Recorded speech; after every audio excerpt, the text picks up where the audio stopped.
That's why all the sportscasters are professional news anchors. Looks good. I feel like Joe Rogan. I know, right? We need those hang down mics. I need to stare at your ear intensely. Sorry. Joe Rogan. He is the best, though. Why do we have this big thing up there? Look at the shiny one up there. Whenever you guys are ready. This is the power pipe. The shiny one's under there. You want? I was gonna put both of those on here. Yeah, give me that shiny one. Shiny. But you started filling it with the nonsense. Shiny stuff. Shiny. There's shiny, Show me shiny something demon. Shiny. Hang on, bro. Hang on, bro. This one in front. In the middle of the road. So that one's all That thing's just awesome because it's huge. big. Here, go like. Oh yeah. Yeah, my drink. I can't drink out now. Nope. all right. You're done. You You're have a drinking different beer drink. anyway, man. What are you worried about? Yeah. It's after hours. Huh? Well, I went and got. I had Jeremy go get some, and he got all mad. I don't want to go get beer. Yeah. I've been working all day. Yeah, me too. That's why I need a beer. Yeah, I know. That's what Jeremy said. It's not chrome until you wipe it with the. Hey, are we hot? Are we live? Are we live? Good. Yes, that's what. We Now are we know what he live. does. This You is just what rub he does. it over and over, and it turns gold. That's how we get him this color. We just thousands of hours. We're installing him, and he's like, "Hey, you got to keep this polished." Jamie, it Somebody doesn't might get walk bigger. back Just- here. It doesn't get bigger. Oh, so nice. All right, guys, we made We're it. back.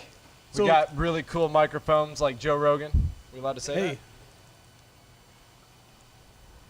glad you all back. Hey, what's up? that? What's going on, guys? Arnold, Joe, Zang Park, Vibe Entertainment. Thanks for tuning in. Tonight, Mike is running the show. He's got some plans for us. That's never really a good thing, What? is it? You said you had this No, organized. now These are I'm all your worried. parts. Well, yeah, you were Now nowhere to I be am found worried. while you're like, yeah, we got a Q&A tonight, and then I'm gonna be at my office for a while. It's because of one of these guys, Kevin Cox. He just couldn't wait for his other bike to get to his house quick enough, so he bought a second one and did another motor build. Thanks, Kevin. Appreciate it. Well, we got a lot of exciting stuff on motor builds and exhaust coming up, so I figured we could talk about some of that because, you know, it kind of gets hard to fill the airwaves with content when it's the same content all the time. So I think now we have some different stuff. So this big beast right here, this is a prototype pipe that we are working with Burn Stainless on, and we've actually invited George Bryce with Star Racing. He came over with me. Was that yesterday that we did that? Yesterday. And we played around with the lengths of the primaries and the lengths of the collector, and we had a 130 that's kissing 160 horsepower with this bad boy. So we're gonna now try it on one of our new Moonshine 135s, which I think this is a piece of one that you've got right here, right? Just one piece. Boom. Now, we'll go over what's in that guy and why we stopped at the 135 and what we did to make it as strong as we could for everyday riding. So we want to go over some of the new product because we have guys calling in all the time going, hey, I want to know more about the 135. We need more content out there. It's coming. It just takes a while to get everything built, all the testing done, and get it on video in front of you guys. But that's why we wanted to talk about some of it tonight. Yeah, because the biggest thing that we want to make sure that we never do is we don't want to compromise any of your low-end rideability, no matter how big or how tough your motorcycle is or how much horsepower you've got. If you don't have that low-end torque where you ride 90% of the time, then the rest of it is just a piece of paper. So this thing is a beast, but it is a beast in all the right places. What's it coming out of the head at, Jamie? We're coming right out of the head at a 2-inch pipe. 2 inches at the exhaust. Goes from 2 to 2 1/8. I'll pull one of these out. It's all wired together. Hang on. We can get it. I think they can see it.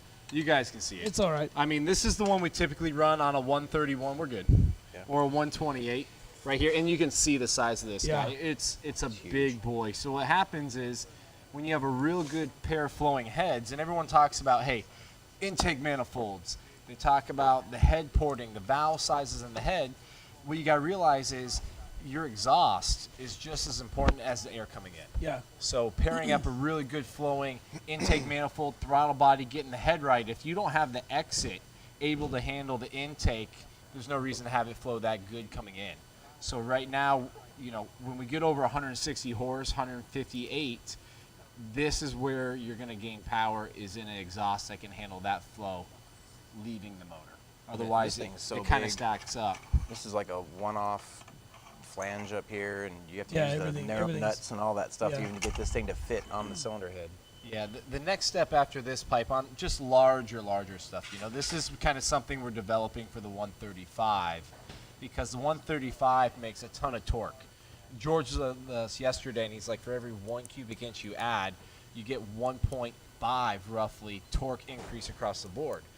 So if you're adding 5 more cubic inch on the same exact motor, that's 7.5 more foot-pounds of torque across the whole band for the most part on torque everywhere. And what we're seeing is we're making so much torque on the bottom that It's almost too much. it just blisters the Yeah. tire off. So now instead It's of awesome. focus, well, yeah, we were It's a good focusing problem to have. Hey, we have a testimonial too. we'll key you in a minute.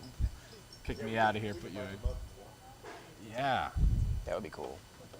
Here, I'll drink this. All right, I like guys. pink. I'm not afraid of pink. It's not salmon. I'll do It's the red pink. one. Yeah. Oh, this would be awesome. You're all right. No, I do not want to. Yeah, camera. Well, how's the sound, guys? Are we a lot better this time? Everyone Should be can a hear lot us. We're wired in. So on the 135, what we notice is on all these smaller motors, we're really getting the hit right off the bottom. So when you crack the throttle, you have all the power now. But now we're getting into really large cubic inch, 135, 131. 130, 147, 150s. Big stuff. So now we don't have to worry about the bottom just because the cubic inch of the displacement is making the power on the bottom where we normally wouldn't have the power. What's so the sweet now, spot? Like 135, 130? Well, More diners. 135 is our sweet spot for, you know, everyday riding, gonna be stuck in traffic a little bit, want to tour the bike. Beyond 135, now you're into Raceland, you're into Saturday Night Special, Yeah. all that other stuff. When you run into issues with the case being too thin, and you've got to be able to have enough meat left in the bottom end to be able to keep the thing together. Well, also when we're boring the case for the larger cylinders, which we have one right here, we'll go into that guy in a little bit. But when you bore the case, there's only so much meat left in the case. You don't want to go too far because, one, strength. You're losing strength when you bore it. And we're trying to take the minimum amount out of the case with sticking the largest and thickest sleeve in the case we can. And then there's oil passages in that case as well for return oil supply and stuff that we don't want to get into. Because if you knock into those oil passages, instead of it flowing through that oil passage back, it just dumps into the bottom of the motor to return. And it's not the way the case was designed to work. Right. So, Oh, you all right, buddy? good? But what do you want to go over tonight? We got a bunch of cool parts up here. What do you want to we've do got first? Exhaust. Well, we're in the middle of exhaust, so why don't we pull these out? And I've got. Hey, Randy, cue the graph. So, yeah, you're gonna lose us for see a graph, and on this graph, the graph is our pipe, our new head pipe, which is a sleeper head pipe, a 212, laid over another very popular head pipe, and then on top of a stock one. And this is the same exact build. We've run about 25 or 30 of these now. We have them pretty dialed in. And the blue one on the top is our Moonshine Pro stock. Pro Stock pipe. The next one down is a very good X pipe, but not ours. One that we run quite a bit for smaller builds, and then the stock one is underneath. But you can see both of these fit under stock heat shields, so it is a sleeper pipe, and we've got some pictures of that too, of us actually installing heat shields onto the thing that we can show you right now, and then you can cue it back to us, Yeah, well, and we can talk about these graphs. the pipe that's under our pipe, that pipe has its place. This is on a 128 build, so it's a larger cubic inch. That other pipe really shines when we're running a stock bike with mufflers, or if we're doing something mild. our pipe's designed for the bigger builds. So that pipe we're going to recommend, which we can say it because that's what we write. It's a full sack head pipe. And these are our 2 most sold exhausts with the D&D, followed by the one you see on the table that's really shiny. So we love the full sack. The full sack's great for a stock bike, but now we start getting this larger cubic inch, like we were talking about, the burns being big for a 135. Our pipe is just bigger for the larger cubic inch. Yep, it's 1 7/8 all the way yeah, through. 1 7/8 We've- primary. We've moved the X a little bit. We've kind of redesigned some of the flow characteristics of it. And as you can see, these are both 2020. One, I think one is a road glide, one is a street glide. They're both 128s. They both have our Moonshine 492 cam, 55 millimeter throttle bodies, and they have our mufflers. And one has a full sack head pipe, and the other has our Moonshine Pro Stock header. Yes. And the blue line with our Pro Stock header makes a little bit more torque. The torque is fairly even, but it's 2 or 3 torque gain all the way from idle all the way across the end. And then once you cross about 4,500 RPMs, that's when the size and the X chamber design of takes ours off. just carries it out farther. Yeah, and what we were doing is we were running the full sacks a lot. And we still love the full sack. Like I said, these are our 2 most sold exhausts. So that's our go-to pipe until we start doing, a cam job in the bikes, or until we go to a 124, 128, and then we're moving to the Moonshine Pro Stock header. It's just a couple dollars more. The stainless steel is super, super nice. CNC'd spigots here that go into the head, a little nicer setup right here. There is a little bit of a cost variance, but really, really nice product.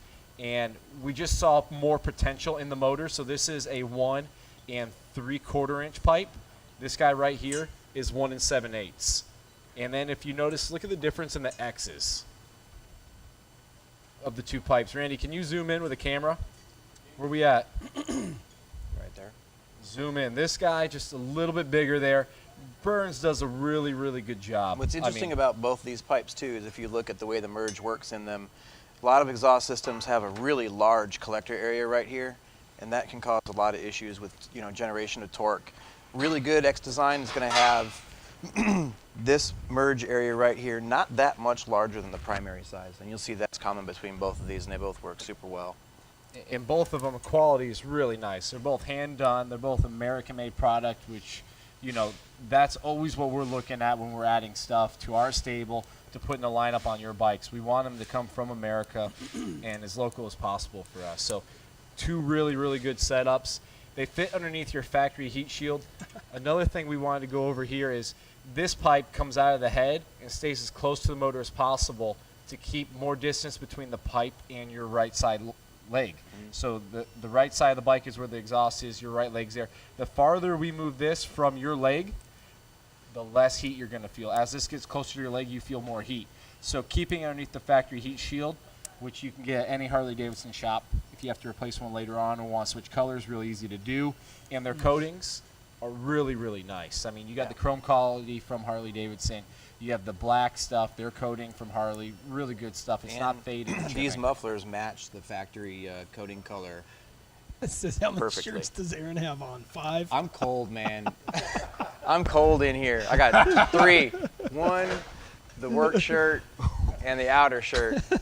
Hell yeah. And he's got his thermal on underneath all of that. It's cold in here. The doors are all open. Fuck, man. He's from Cali. I mean, what is it, like 74 in here? It is not 74. And I This think, guy, short sleeves over here. yeah, well, that's everyone has short sleeves except for you. Andrew West, But that me. bike looks familiar.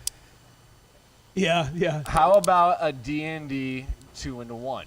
We run them all the time. Yeah, I mean, D&D. these pipes you see on the table, besides our new prototype for the big stuff, the D&D, the full sack, our Pro Stock header, the Moonshine Anti-Reversion 2-in-1, those are our go-tos. We even Those are learned a what little we carry bit all the time. the last 2 weeks about the D&D big bore. We thought, on a stage 2, a D&D big bore might hurt it, and it really didn't hurt it too bad at all. Well, the big bore and the Billicat really is just the The baffle, right? baffle design is the biggest difference between the two, Right. and sound. Yeah, that big bore pipe is very, very loud. That's loud, man. Very loud. Oh, If I you had don't want somebody- a loud pipe. Yeah, I had somebody call me actually yesterday and talk to me about he had the Billicat and wanted a little bit more sound and was going to do the big bore, and was going to order a whole pipe. And I said, well, you can just order the muffler and change it out that way if you want to do that. And I said, and he had a touring bike. And I said, well, do you just not care about your radio at all? And he's like, well, why? And I said, you won't be able to hear it when you're riding with the big bore pipe. Yeah. You won't be able to hear anything except for that humdrum, that It's raspy and signature loud. D&D sound. Yeah. And so he decided he wanted to think it over because he does try to listen to his radio when he's going slow around town. And Right. sometimes you got to realize what you're putting on these things. Somebody just asked on the bottom, Vance and Hines power duals on a 124 with a 475. I think 124 and a 475 is a great idea. Yeah. The pipe, maybe not so much. Power duals won't be installed here. Yeah. We take a lot of them off. We've got a stack of Yeah. them. Yeah, we could probably Sitting get you a deal on a set. Well, let's break it down for him real quick. You're pairing together a setup there that's supposed to hit right off the bottom, and you're pairing it with a pipe that doesn't come on to 3,500 RPM. So you have a cam that's designed to come on off idle, but you're pairing it with the exhaust designed to come on at 35 to 65.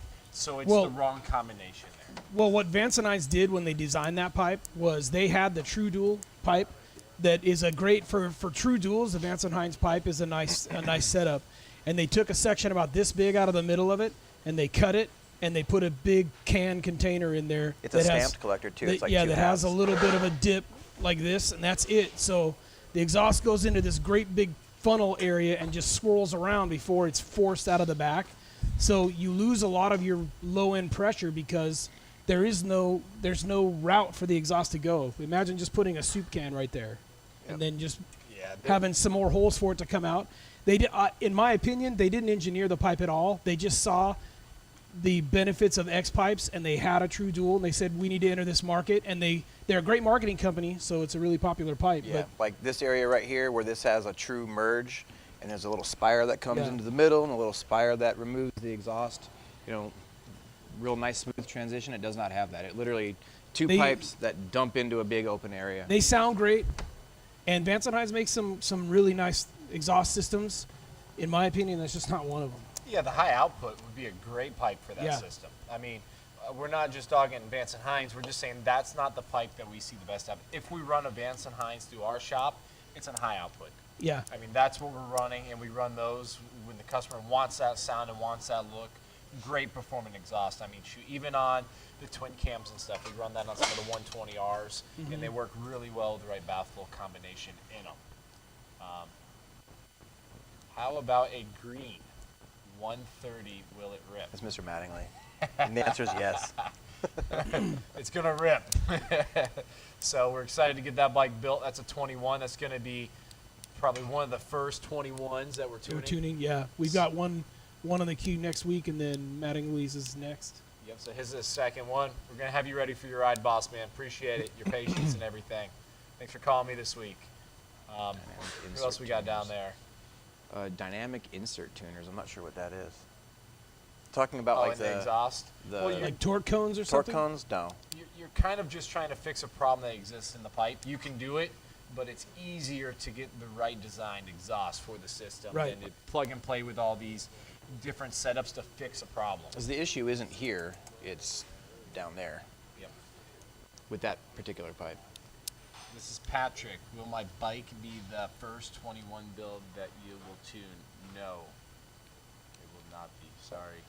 One or two. Right. Pretty damn close. It will be in the top 4, and that's just because we had a little stack up before you came through. Not because we're favoring one person or the other. We just had a little line already going on, and we've been waiting. We've had some guys waiting for how long have the 21's been out? January. You know, yeah. So we've had some guys waiting a good 4 months already. How long is the wait list to get a motor build? 6 to 8 weeks. Well, some of that just depends on the parts flow. You know, You're right. we're It could be having longer in some cases. Yeah. I mean, specialty parts right now are becoming hard to parts get. in general. Yeah. I mean, we have even common parts. Supply chain is a little bit rough, and manufacturing's kind of hit a rough spot. And I don't think, I mean, it's across all industries. I mean, our electrician was here saying that they've been waiting for 3.5 weeks to get a sub panel for us to put in another climate system. A Harley-Davidson battery. So for all you guys watching tonight, put your bike on a tender tonight. If you need a battery Batteries are replacement for a unobtainium. Harley, Can't Yeah. get them. Batteries don't exist. It'd be easier to trade in at your local dealer or us and get a new bike than to wait for a battery. That's what's Yeah. going on. Trade it in. Yeah. We'll put the bike in the corner. We'll wait for the Untitleds to come back in stock. And just be patient, guys. We're working through it. We're sourcing parts wherever we can. And if we find availability and we can grab them, we're trying to grab parts wherever we can. But it's Hurting a getting lot of tough out there feelings. for everybody. Because we're ordering 20 and 30 of everything on back order, so that as soon as they come into Yeah, it was funny, as 'cause, soon as they like, I come into go- distribution centers, they come to us. I have a part that I need, and I run up and I look at it and I go like, "What's the availability on it?" It's like back ordered until like, man. I run to him like, "Oh my God, it's like back ordered till the end of May." He's like, "Yeah, because I just ordered all of them. The ones that were there are on the way, and then I placed a back order on top of that." So The funny thing is, those the S&S air cleaners we run, the Stealth, the normal ones and the 1-inch larger ones. We ordered so many of them. We have like 110.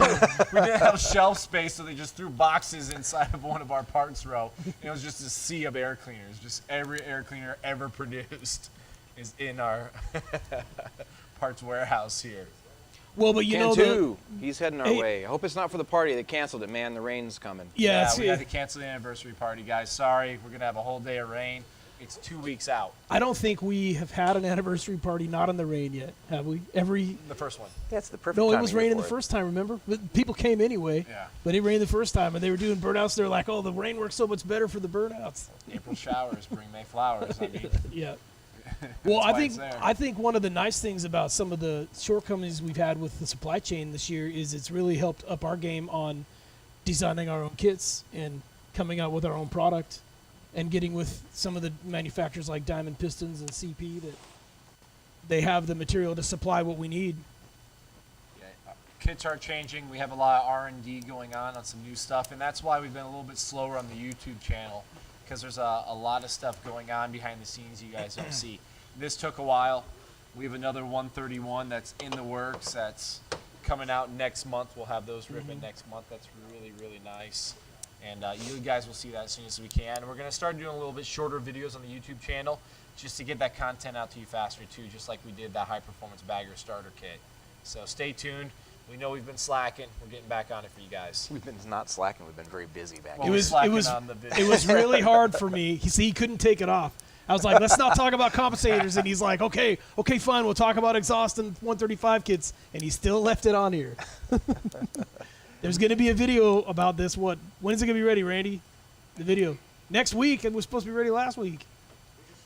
Jeez. Well, I think we have 2 videos coming out of this compensator because Mike was so sour about talking about it that I think the video is going to be so bad. So It's going to be awesome. Yeah. Hey, because let me Yes. tell you something. Blow up his Compensators whole compensate. He said, what do compensators do? And I said, they compensate. And he's like, right, but what do they do? and they then he walked away. compensate. He's like, buy the non-breakable compensator smooth.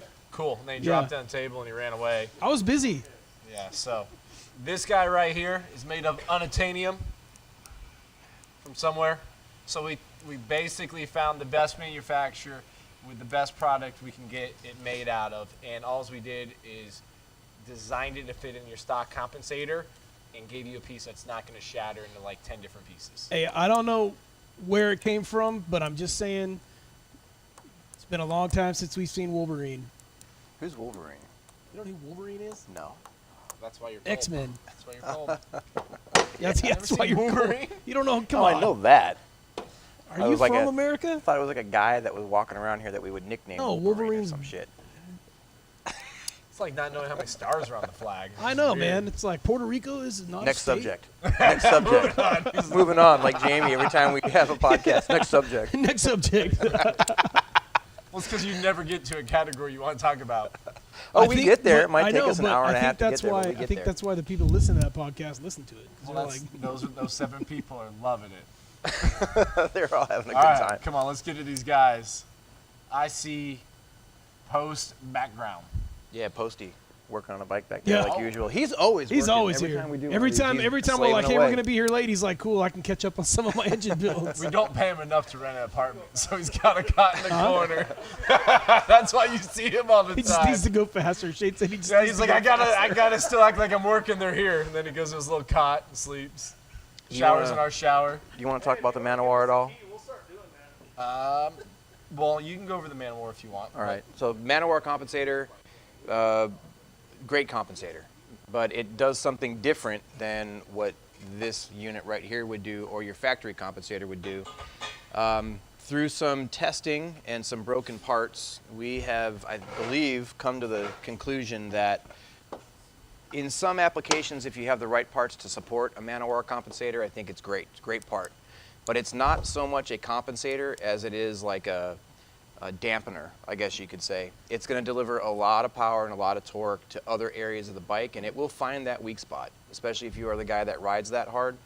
That compensator is going to do, or that attenuator, I guess you could call it, whatever, is going to find that weak spot, and we found it in stock transmissions, some semi-built transmissions. At this point, I think we're at a point we agree we're not really going to do those too much anymore unless we've got like a Baker on it or something that's really built to deal with that kind of delivery of power, right?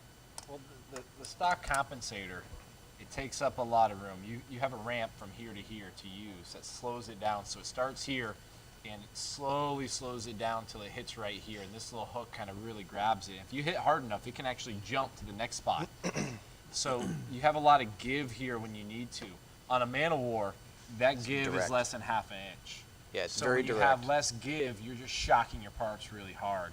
And we have a lot of guys that like to do burnouts and just dump the clutch. Me and Mike were talking earlier about what brake stuff, and it's just the pure dumping of the clutch. Running 30, gas and just dump it.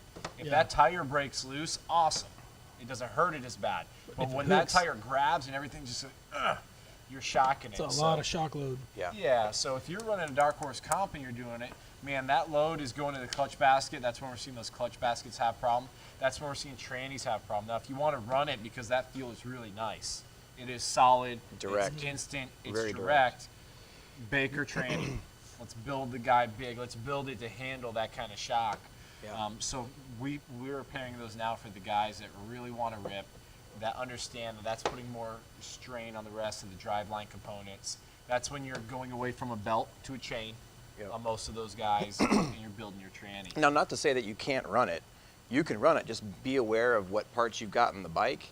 And if you want to take advantage of the reduced reciprocating mass of that lighter part and the direct application of power, run it. But just know that what you do with your left hand is going to directly translate to what hits that transmission. So you have to be somewhat responsible for it. Well, I think some of the hydraulic clutch that we have on the bikes, on the touring bikes for the last, 5 years or so, has kind of changed our riding style a little bit, because everything used to have a cable clutch. In the cable, you have more feel for the drag zone, and you can ride it more. I think going to the hydraulic clutch, you don't feel it as much, so I'm thinking you guys are dumping it, or everyone's just dumping it a little bit harder because of that hydraulic feel on it. I think now going back to the cable clutch on the new baggers in 21 that Harley came back out with, you're going to feel more of that friction zone, and instead of just dumping on the takeoffs, riding the clutch out is a faster launch than dumping. George goes into some depth actually explaining when he's drag racing his bike, he's riding the clutch out out 100 feet. Like he's out there working the clutch. Well, 200 horsepower motor, and he's running a stock comp with the setup in it. Yep. So Stock clutch basket. yeah, stock. Well, that's because riding the clutch and not just doing wheelies and burnouts. That stuff is really, really hard, and it doesn't break the first time you do the wheelie. It breaks when it's kind of cracked, and then you hit the last wheelie, it breaks on. Or as it's falling apart on the ride home because, it cracked, and now on the way home, not doing wheelies, you have a problem. You're like, man, I was just rolling 50 miles an hour when everything went, mayhem on me. Boom. We actually had a question a little while earlier about any new stuff for the twin cam.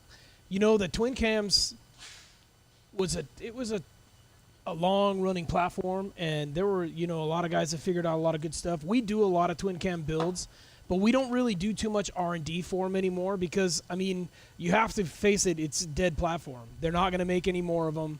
There's not going to be anything great that's coming out for a twin cam that nobody's ever done or seen before. We focus these videos and a lot of our attention on YouTube more on the M8s, because the M8s are right now.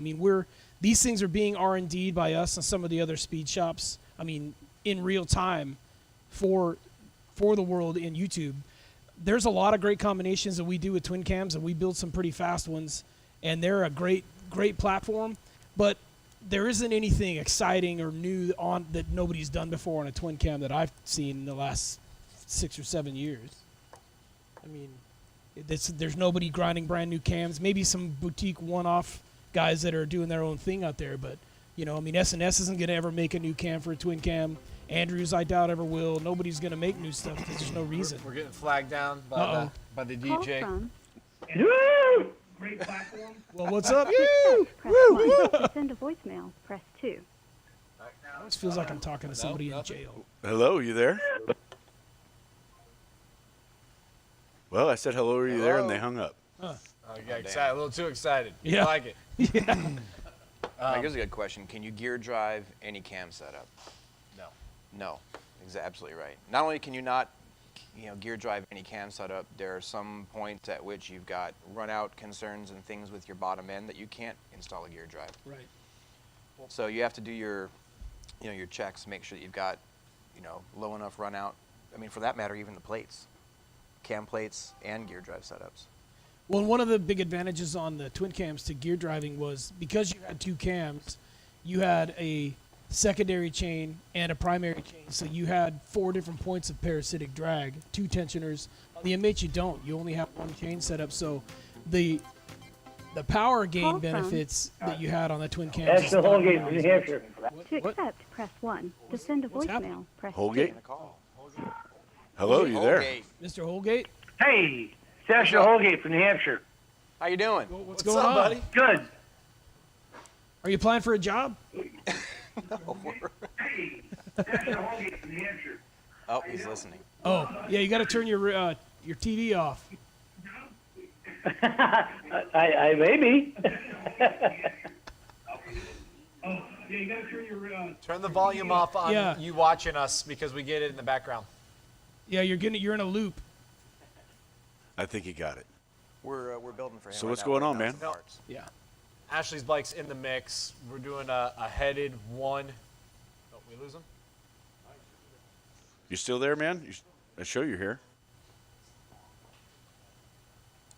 I am here. All right. Okay, there there he we is. go. You still there, man? I show you're here. Shoot away, boss man. If you're joining the team, we need you to move here ASAP, though. We need a horsepower manager, for real.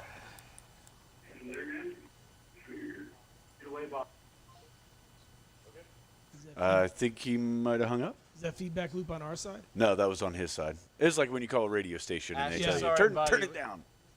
We're having a little difficulty there, but a couple things I want to go over that we were talking to before the phone call. So even like the big heads we used to run on the twin cams from S&S, like a B2 head, those guys you call S&S right now, they're making them like per order. You go to order a B2 head, it's like a 9-month wait right now for that kind of stuff. So everyone has transitioned over, and when they're trying to keep up production, we're having problems with the M8s. No one's really focused on the twin cam stuff. Still some cool stuff out there. We can get our hands on the 124s from S&S. We build those guys up big. We bump them up a little bit, different cam setup, a little bit hotter compression. We can dress them up, make them look pretty with some powder coat. We have 120Rs we get right now, which we can recam as well, or just keep them stock depending on what you're doing. Very cool setup. Matt Luke had a question a second ago that popped up on the screen down here was, hey, I'm building a cammed 114. Will your pipe support it? Absolutely. So any 114 with a cam in it, perfect for that Moonshine horsepower not Pro this stock. pipe. Just pick the right cam. Yeah, the one we had earlier absolutely shines, and then you want to build a 131 or a 128 with heads or without heads, that pipe has supported over 150 horsepower. We had one do 156 horsepower with that setup on it so far, and that's running our mufflers with a different baffle in them. So that's actually running the Moonshine horsepower 4.5-inch muffler on the Moonshine Pro Stock. So Pro Stock header, Moonshine horsepower 4.5-inch Pro Stock muffler setup. And our baffle. You can't just buy just the muffler. Get the correct baffle for it. Well, ours comes with the baffle designed for the cam. If you do a bigger motor with heads or a real big 128, you'll have to swap out that baffle for a different one. But this muffler comes with the baffle designed for that cam setup or stock bike. Right. There you go. So you had another Zachary, question? I would use a fueling 472 on a 114 over a Redshift. A Redshift 472 cam is going to be more for like a 124 or a 128 setup. The 472 fueling cam is a great transitional cam, so you can run it on a 114 or a 117. You might be a little bit soft on the bottom, but it'll still make great mid-range and top-end numbers, and it is a stout enough cam to be able to handle a 124 or a 128 and still give you a great broad spectrum torque curve. Now, if you are a ripper and you're up in the RPMs, there is a 30-30 cam out there that's really nice as well. Yeah. So those are the go-tos we would do for that setup. Man, you'll be happy with any one of them, but see where you're riding the RPM range. If you want to call us, we can walk you through that stuff. Of course, we want you to bring it to us so we can tune it. You go through the whole thing, especially if you're getting our exhaust, but whatever we can do to help out.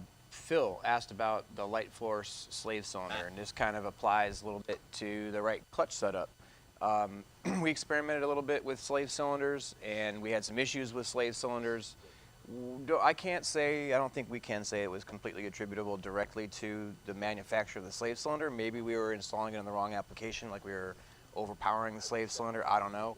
But if you've got the right clutch in it, like a recluse clutch, you're going to get the bite that you need without a tremendous amount of spring pressure, and you really shouldn't need a slave cylinder. Now, if you've got a problem, you've got arthritis, you've got something with your hand, I think even then, maybe if you paired it with a recluse, I haven't personally tested that. Yeah, so the testing we have back is Recluse designed a slave cylinder for the torque drive clutch. So you want something that feels like stock can be reduced, pair up the package together. So when a company like that comes out with it, they've done all the testing with their product.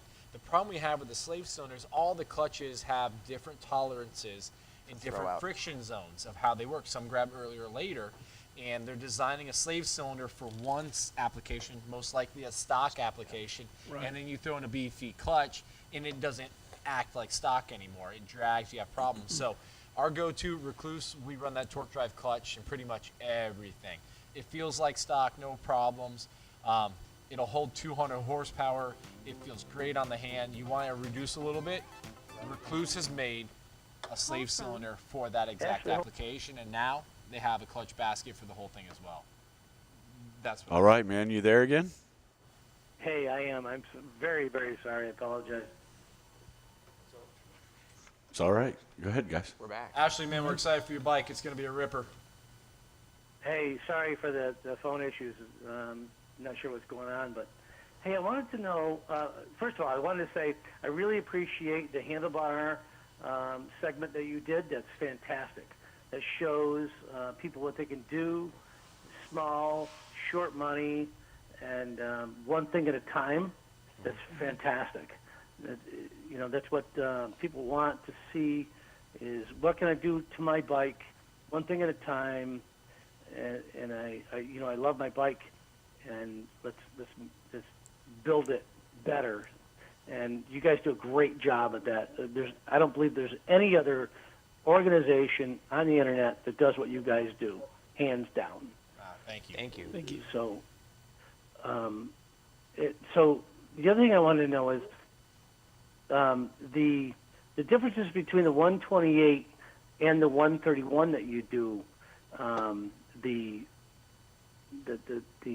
I guess the longevity of these builds. How do they compare? Well, you're not really going to have much of a difference in longevity between the two. Most of it is going to be, the 128 it's a little bit less compression. It's kind of designed more for lower and mid-range riding. If you're doing, the 131s that we're setting up, we're running pretty hot setups on them. So it's more of a mid-range to top-end horsepower type of setup than it is a beefy torque setup in the way that we're doing them. You're not going to really be overtaxing the engine on either setup. So both of them are really good. It just is going to be depending on how you want to ride. If you're riding two up all the time and you're touring a lot and you're on the highway and you're just kind of getting in some nice lazy miles, you're probably not going to need one of our 131 setups. Ashley, what motor are we doing for you? I can't remember offhand. The 131 stroker motor, which my wife is on the back, but yeah, and that's a lower compression 131. And what cam are we doing? The 588. It's the higher compression motor. Yeah, so the 588 is a torquier setup we're running on it. Mm-hmm. So it pops up on torque right away, and it runs very, very well. And you're getting CP Carrillo piston, so he's getting heads. It's a bigger CC head to flow more with our really nice CP Carrillo pistons. Total seal rings in it. They're gas ported. that is a setup we did, and we took a look at everything on the market. You're getting a brand new flywheel from S&S, and that guy's got a little bit more weight in it. So two-up riding on the highway, the inertia in the flywheel keeps the bike rolling at that speed. And that inertia actually helps you off the line once that weight gets moving and wants to stay moving. So you have a really solid bottom end there. And then those CP Carrillo pistons, when we design them for our setups, they're CNC'd underneath them. We're putting the best rings we can find because these are air-cooled motors. Ring seals everything about keeping these. A lot of stuff we see when guys have problems in their motor, a lot of oil blow by, and having problems with the intake is they don't have good ring seal on the cylinder. Good ring seal on the cylinder solves a lot of problems some other guys have out there, and some of it's just how they broke the bike in, the setup they're running, how it was tuned possibly. A bunch of factors come into that. But Assembly, cleaning, end gap, like all of that. the 131 is just everything that 128 will do and a little bit more because of the cubic inch. That extra 3 cubic inch makes a difference, and you'll feel it. Yep. And Perfect. So I don't want to tell you that my buddy Kevin States is going to have a hard time beating me now. Yeah. I think you're going to hurt a lot of feelings. I don't Yeah. care if it's your buddy or not your buddy. I think when you're ready. might not be your buddy at the end. Yeah, exactly. Yeah, right. But hey, I wanted to. So you're putting on the. You're taking out my Thundermax and putting on Yeah. the Power Vision. And So I if received I your wanted to Thundermax. monitor my, the EGTs or the temperature of the head unit or anything else, would I be able to install the head unit on that or not? Yeah, if you have a Power Vision device, you can mount it like on the handlebars, and you can watch all that in real time. I don't think there's an EGT probe there. There's going to be like, I think, cylinder head temperature. You can see your spark knock retard. I mean, there's a whole list of things that you can select. You can get a 4x4 list of things. You can do graphs like with speedos. You can put a 6-bar graph in there. You can do bar graphs. You can set it up. There's a lot of things that you can customize in there to monitor what you want to monitor. It's really a cool setup. So if you guys just put a license on there, I can add on that later, or give you guys the option to install it for me. Yeah, you mount Yeah. the Power Vision and it will pull in the stock tune, and you can store your additional tunes in there. If you want to tune another bike with it, you have to purchase a license. They come Yeah. usually when you buy a unit, it comes with a license. Yeah. So if you have already flashed your bike, if like we flash his bike and tune it, and then he buys a Power Vision, there's going to be a second license for a bike on that Power Vision, and we would have to send him ours. If he does it now while we're doing it, when you buy the unit, then it would come with that license. That license would be on the unit for him. So if he really wants to do it, I would say doing it when we do the actual bill would probably be the most beneficial. Ashley, since Yeah. we're not at our desk right now, if you can remember tonight, shoot me and Aaron an email of what you want to do, because we can purchase the Power Vision before we tune your bike, like Roy's saying, and you're not buying the license and then trying to buy it later. So if that's a change you want to make, do it. And then maybe me and Mike will call you this week, and we'll go over a couple options of going that route and a couple options with your Thundermax. So let's sit down and have a conversation about that this coming week, and we'll go over all the options, and you let us know what you want on your bike. Yeah, that'd be great. That'd be great. Absolutely. And It'll I probably wanna be say- Tuesday, Wednesday. Wednesday's probably a good day. Tuesday's our Monday. Okay. Yeah, awesome. Hey, thanks very much for you guys. You guys are doing a great job. I love your segments. Thank you. And the things that you're doing is just fantastic for all of us on this side of the fence. It's just fantastic. Thank you very much. Well, it's cool. Thank you. Ashley, when I was building big mud trucks, he was building big mud trucks in Florida with me. So we know all the same Absolutely. people, which is kind of cool. I just pinged Kenny. I just pinged Kenny today, actually. Kenny's awesome. Kenny, when I was in shop class in high school, that dude was doing wheelies in his Jeep with 40-inch boggers in the back through the parking lot. Next thing you know, police are coming through the parking lot, and Kenny jumps the curb, goes through trees, and makes it out the front parking lot. Sounds like Oviedo. Yeah, he had a 1,000-horse 396 and a little Jeep with 40-inch boggers on it. Yeah, high school. I don't doubt it a bit. Big Kenny Senior was a big advocate of his. Yeah, man, everyone that was in my shop class in high school, I mean, one of the guys on the on the monster truck circuit right now, Kenny's still building trucks. I mean, there's just so many guys I went to school with that are still in this racing industry and shining, which is really cool. It's funny because I got Kenny Senior in on the diesel aspect because I had my Chevy diesel, and he's like, I told him, like, you have no idea what a diesel will do. And he's like, the diesel's a turd. You know, look at Chris's diesels and blah blah blah. So I said, hook up the Pice Bronco, and I'll pull him right backwards, and that's what happened. Back then in Orlando, it's like everyone was big blocks, and all of a sudden, as soon as the first guy came out of the 1,500 horsepower diesel and pulled backwards a big block, everyone went to swept the diesel. It was done. Everyone's like, forget these. Yeah. Coal. And When the back then bully is dog when stuff hit. Back then when that diesel was just taking off, everyone was like, how much smoke can we blow out the Yeah. taillight? I've done that. Well, I didn't blow any smoke. I put a 3/4 ton intake on a 1/2 ton intake, and did some other stuff that's kind of OBSEC on a 1/2 ton motor, diesel motor, and I pulled pipe back. Man, those were the good That's old kinda days bullshit. back there. Well, man, we'll talk about that all night. We're going to get some more questions. Thanks for calling in, Ashley. Send us that email. We'll call you Wednesday. Thank you, guys. Thank you. Take care. Thanks. Bye. See ya. So before we got the call, we were talking about the slave cylinders. And I wanted to mention something that not a lot of people consider.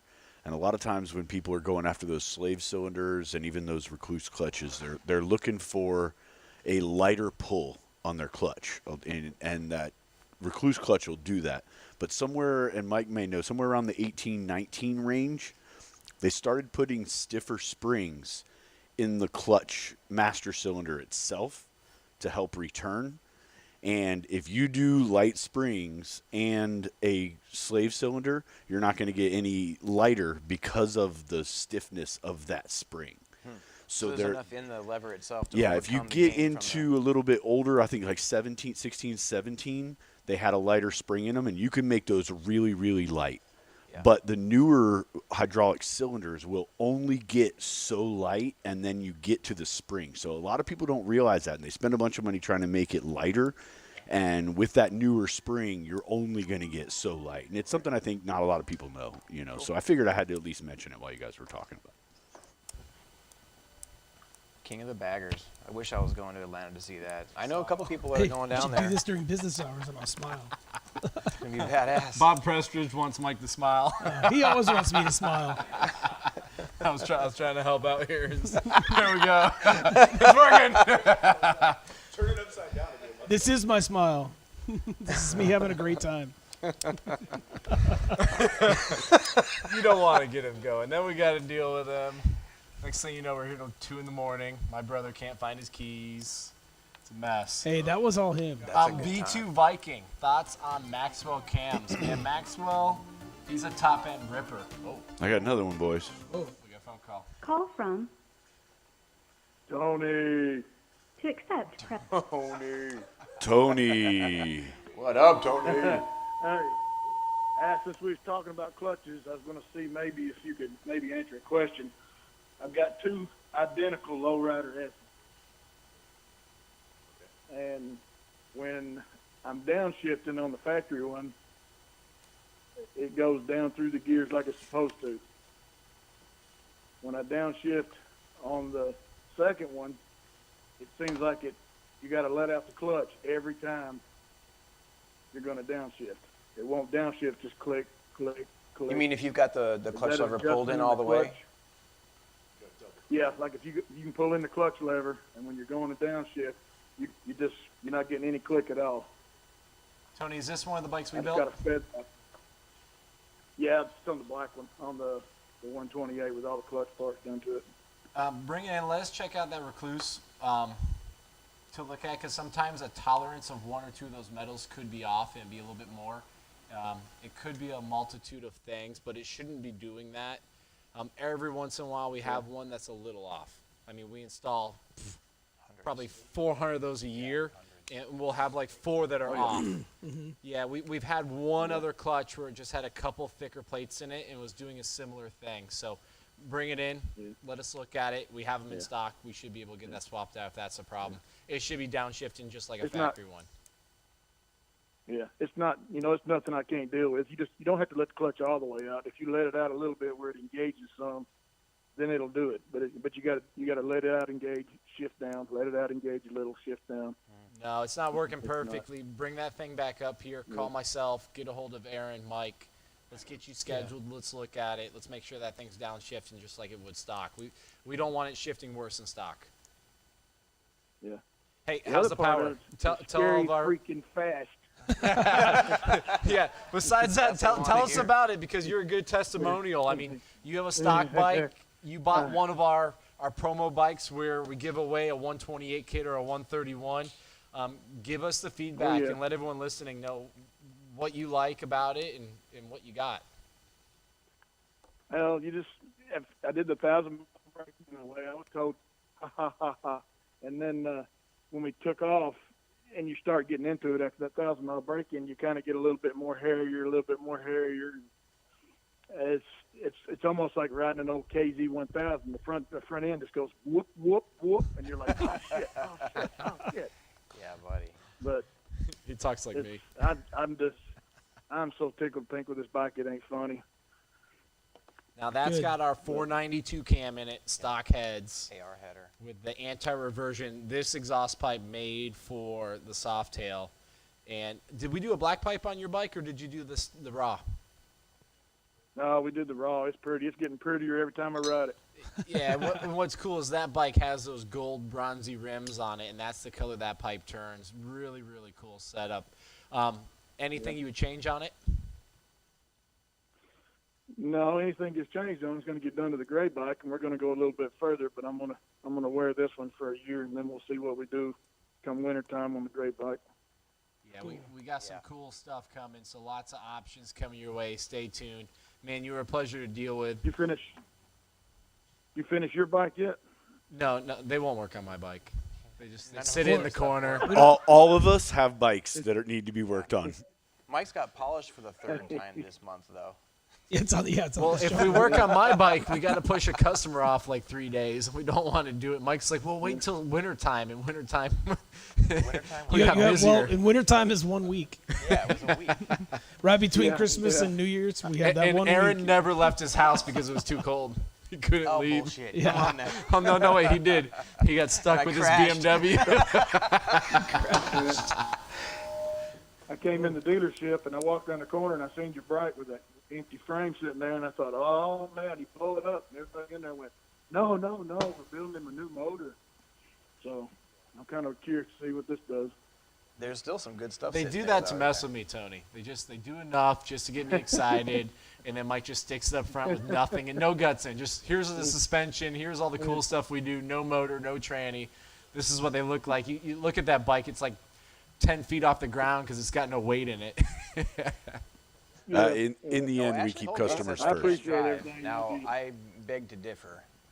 What's that? Ashley says I can't drive.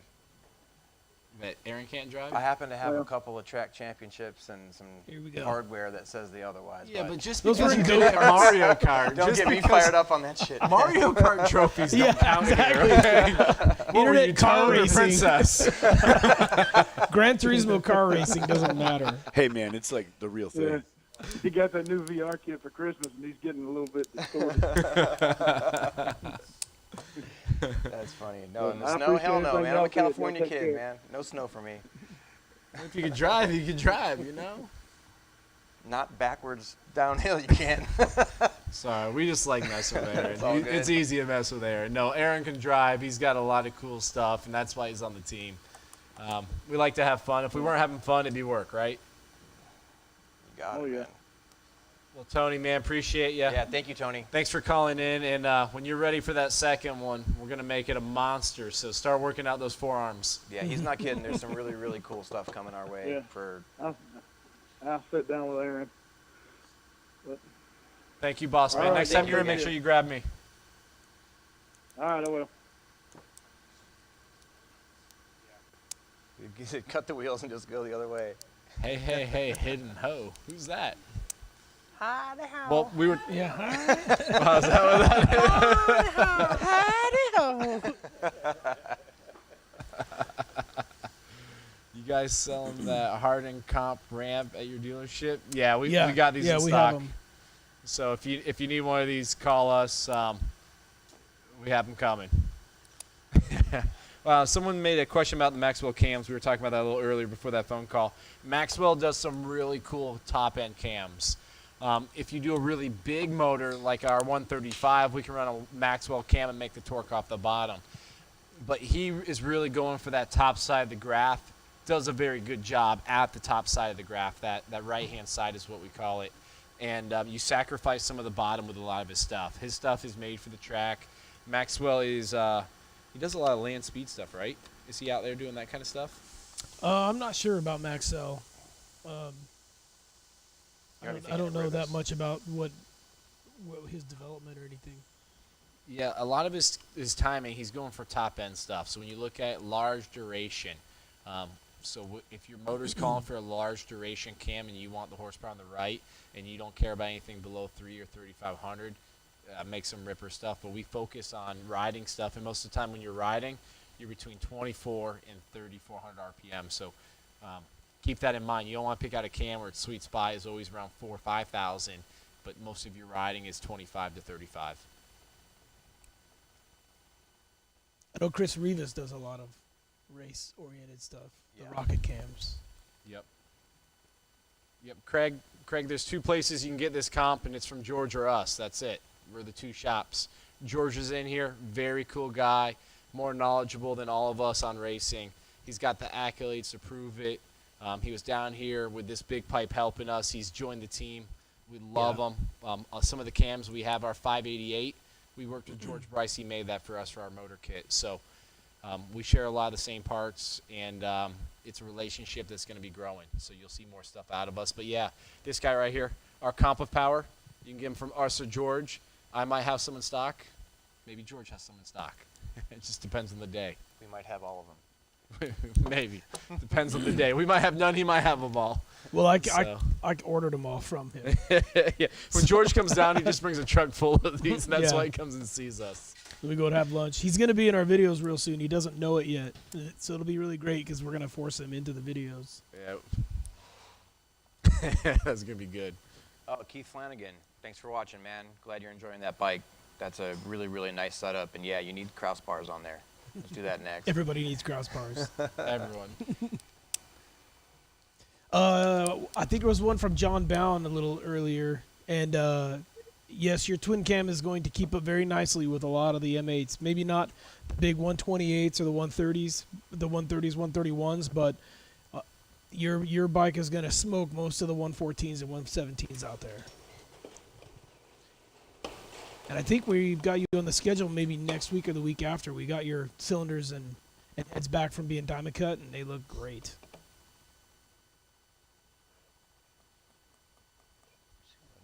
We had a question about break-in. You want to cover a little bit of break-in information for some of the guys that have questions about it? Follow your And mostly manufacturer's instructions. Yeah, it's kind of a loaded question, but Yep.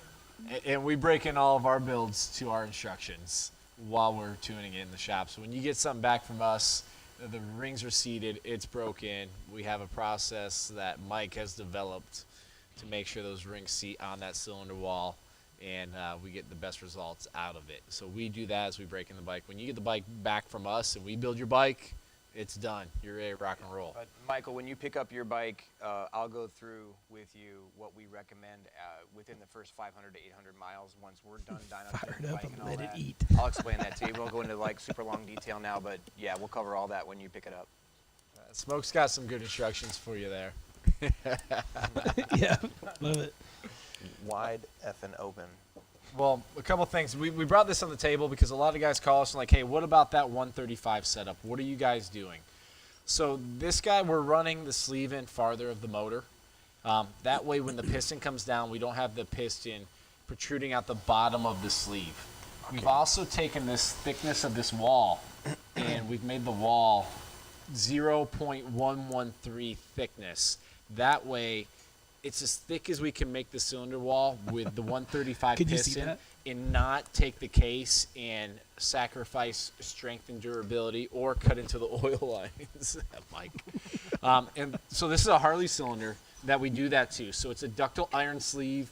We use one of the best honing machines that you can possibly get out there. You can see the hatches in there if you want to zoom in real close, but it's a Rottler 85. So if any of you are on YouTube tonight, check out the Rottler 85 honing machine. Watch some videos on it. That's what we use to finish these cylinders to each piston.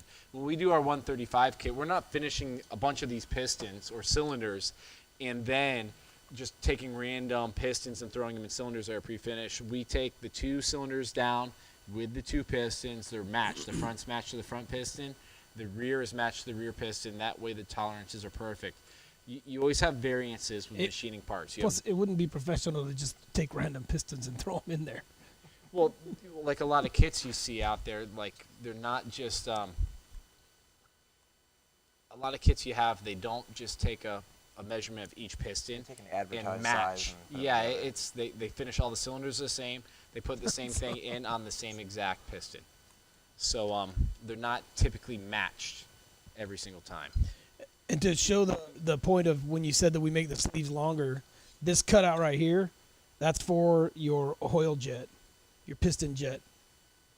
So it comes down below the piston jet to make sure that the piston is never coming out of the bottom of the sleeve.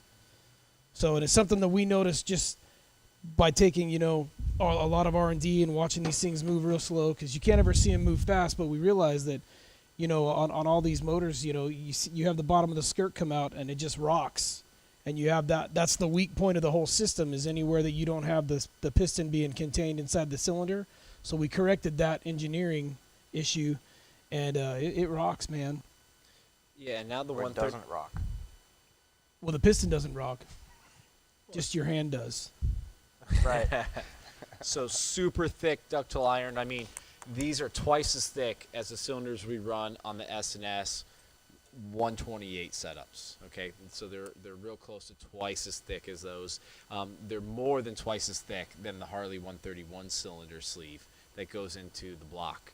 So really cool setup. There's some other things we've seen where guys had to move piston jets or do stuff. We just notched it on the side, because on the side of the cylinder, on this side, that's where your piston pin is going anyway. So your skirt's running on the front of the cylinder and the back of the cylinder. There's nothing even touching where this cutout is. So the piston oiler's right there. Something else we do on those pistons, which we run CP Carrillo pistons in the 135 kit, is we coated them on the top for heat reflection, and then they're coated on the side. That way, on cold startup, you got a little bit of protection there on the side of the pistons. Really, really nice, high-quality stuff. We pretty much didn't skip any steps when we did this guy, because we want this to be as strong and as reliable as possible for you guys running these on the street every single day. So it's real easy. We can make this unstreetable, but if we go with a milder cam with a larger cubic inch, streetable all day long. A lot of guys are like, hey, what about the 128, 131, 135? Hey, if you have the money in the budget for the 135, I believe it's a stronger, more bulletproof setup than running a 128 or a 131 because of the thickness of the sleeve and everything else going into this guy. Now, if we go overboard with the cam setup and the compression, yeah, we can make it unstreetable. But if you tell us you want to run a 135 on the street and you want it dependable, we got that set up all day long. Yeah. Yeah, do it. All right. I didn't say that on mic, but I said I got a question here. It's Brian from Detroit, and he says, I am slowly getting parts together for a 2017 Street Glide. It's a 107. He says so far he has 124 pistons, stage 4 heads, 64 millimeter throttle body, and intake. That's it so far. Looking at a fueling 521R, cam plate and pump, D&D pipe. What can I expect is his question. So we're talking 124, 521, 64 millimeter throttle body. First off, I would say, is a 521 what you would recommend? How does a 521 perform? And like the Harley Stage 4. Yeah, he says heads. stage 4 heads, so we're going to assume screw eagle heads. That'd be a great setup. And that 521, is that a top end? Is that a low end cam? The Stage 4 heads should be the +1 heads. Yeah, that'll be a great setup. You'll be really happy with that. What do you think you'd get? I think he will get happy. Happy. Yeah. I don't know what numbers you'll get. You know, there's Every dyno's different. Yeah, every finger's yeah. different. everywhere you go is It's tough to different. But I project. mean, if it's tuned well and you've got a great torque curve, I mean, it's gonna be easily in the break 135 torque, and you know, it'll be hard to say what it'll get horsepower wise, but I mean, whatever it is, it'll be the fastest Harley he's probably ever ridden. I don't see anything about injectors. Yeah, Probably you want to would do at least say 6.2 injectors on that.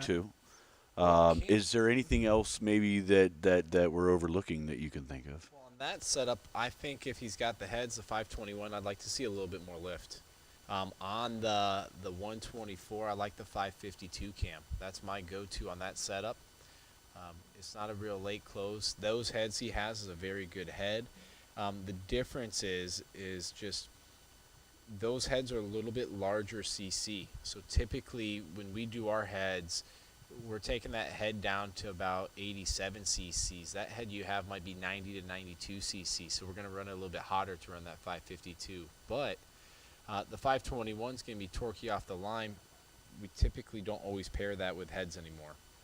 It was a combination we did at one time until the larger cams were available, and now we've stepped it up. The head allows you to go with a bigger cam and keep that bottom. Well, that was going to be my next question. Is I know when we get into doing heads, it changes what we want to do with the cam. And if we were going to run that setup, what do you think we would recommend for a cam? I would the 521 is a really good choice for a 124. We run the 550 and above on 128s typically. And then you'll need to look at your obviously new Unless I build it tappets. for you. And then I'm running that 552. And We he have doesn't really build good 'em. data. It's really good setup. Tappets, push rods. I'd recommend a cam plate and oil pump. Do the S&S tappet cuffs, and really look hard at what clutch you're going to run, because you're going to need some clutch. Don't just put springs in it. Don't do the CVO add a plate. Buy a really good clutch, and invest your money in putting the power to the ground. It's hard not to say the torque drive, because that is a really good clutch. It is. That's the best. Yeah, it's a great And clutch. It really is. I think their light springs hold like 170 foot-pounds of torque, and it's like 10% lighter pull than the stock, and that's really hard to beat. Such a cool combo. There's just a lot of clutch plates in there, so you don't need a real heavy spring to hold them all together. You're putting a lot of frictions and steels in that guy. I mean, when we're putting them in, and you pull them open, you're just stacking steels and friction disc in there for a long time to build that clutch. It's a cool setup, and I mean, we probably have more of those on the road than anyone. And the only problems we've had is we've had a couple that we've just noticed just right out of the box. And I mean, I'm going to say it's like 2 that, we had a little issue with. And we noticed it before we install them. We grab another one out of the back, boom, we put it in. Customer never even knows we had an issue with them. Just like anything. I mean, we have quality control, not just with that. It's every manufacturer. We've had lifters that didn't fit in the hole because we had an oversized lifter packaged with regular size lifters. I mean, when you go through as many parts as we go through, you just run into stuff. And we try to catch it before you guys ever see it, which is the guys here in the shop do a very, very good job. And it's because they're building these motors day in and day out, so they know, like, hey, this doesn't feel right, this doesn't look right. We're able to do it. That's the experience that we have with the guys in our shop, because they see so many things coming through. Then go into a shop that builds a couple motors a year. Yeah, they can assemble it, but there's just a difference. Mm-hmm. And that circles back to a topic we talk about a lot, which is buying your own parts and bringing them into a shop and buying them from the shop and doing it there. In that, when you run into issues, when the customer has purchased the wrong parts or something that maybe is not right, it becomes a lot harder for us to deal with because we did not purchase them, and it becomes Yeah, really, all the- we can do is give them back to the Correct. customer and say, "Do you want to and buy on them the from us?" you Now, you may have saved 20% when you bought it from them, but when you got to return it and wait 3 more weeks and do this, was it worth it? And we talk about that with customers a lot. Is yeah, you might be able to save a couple bucks here, but if you run into issue, we deal with those problems when we buy the parts. Well, when plus, you you buy know, them, then you have to deal with them. we also have that position where, let's say you take the torque drive clutches, we install 400 a year. So Easy.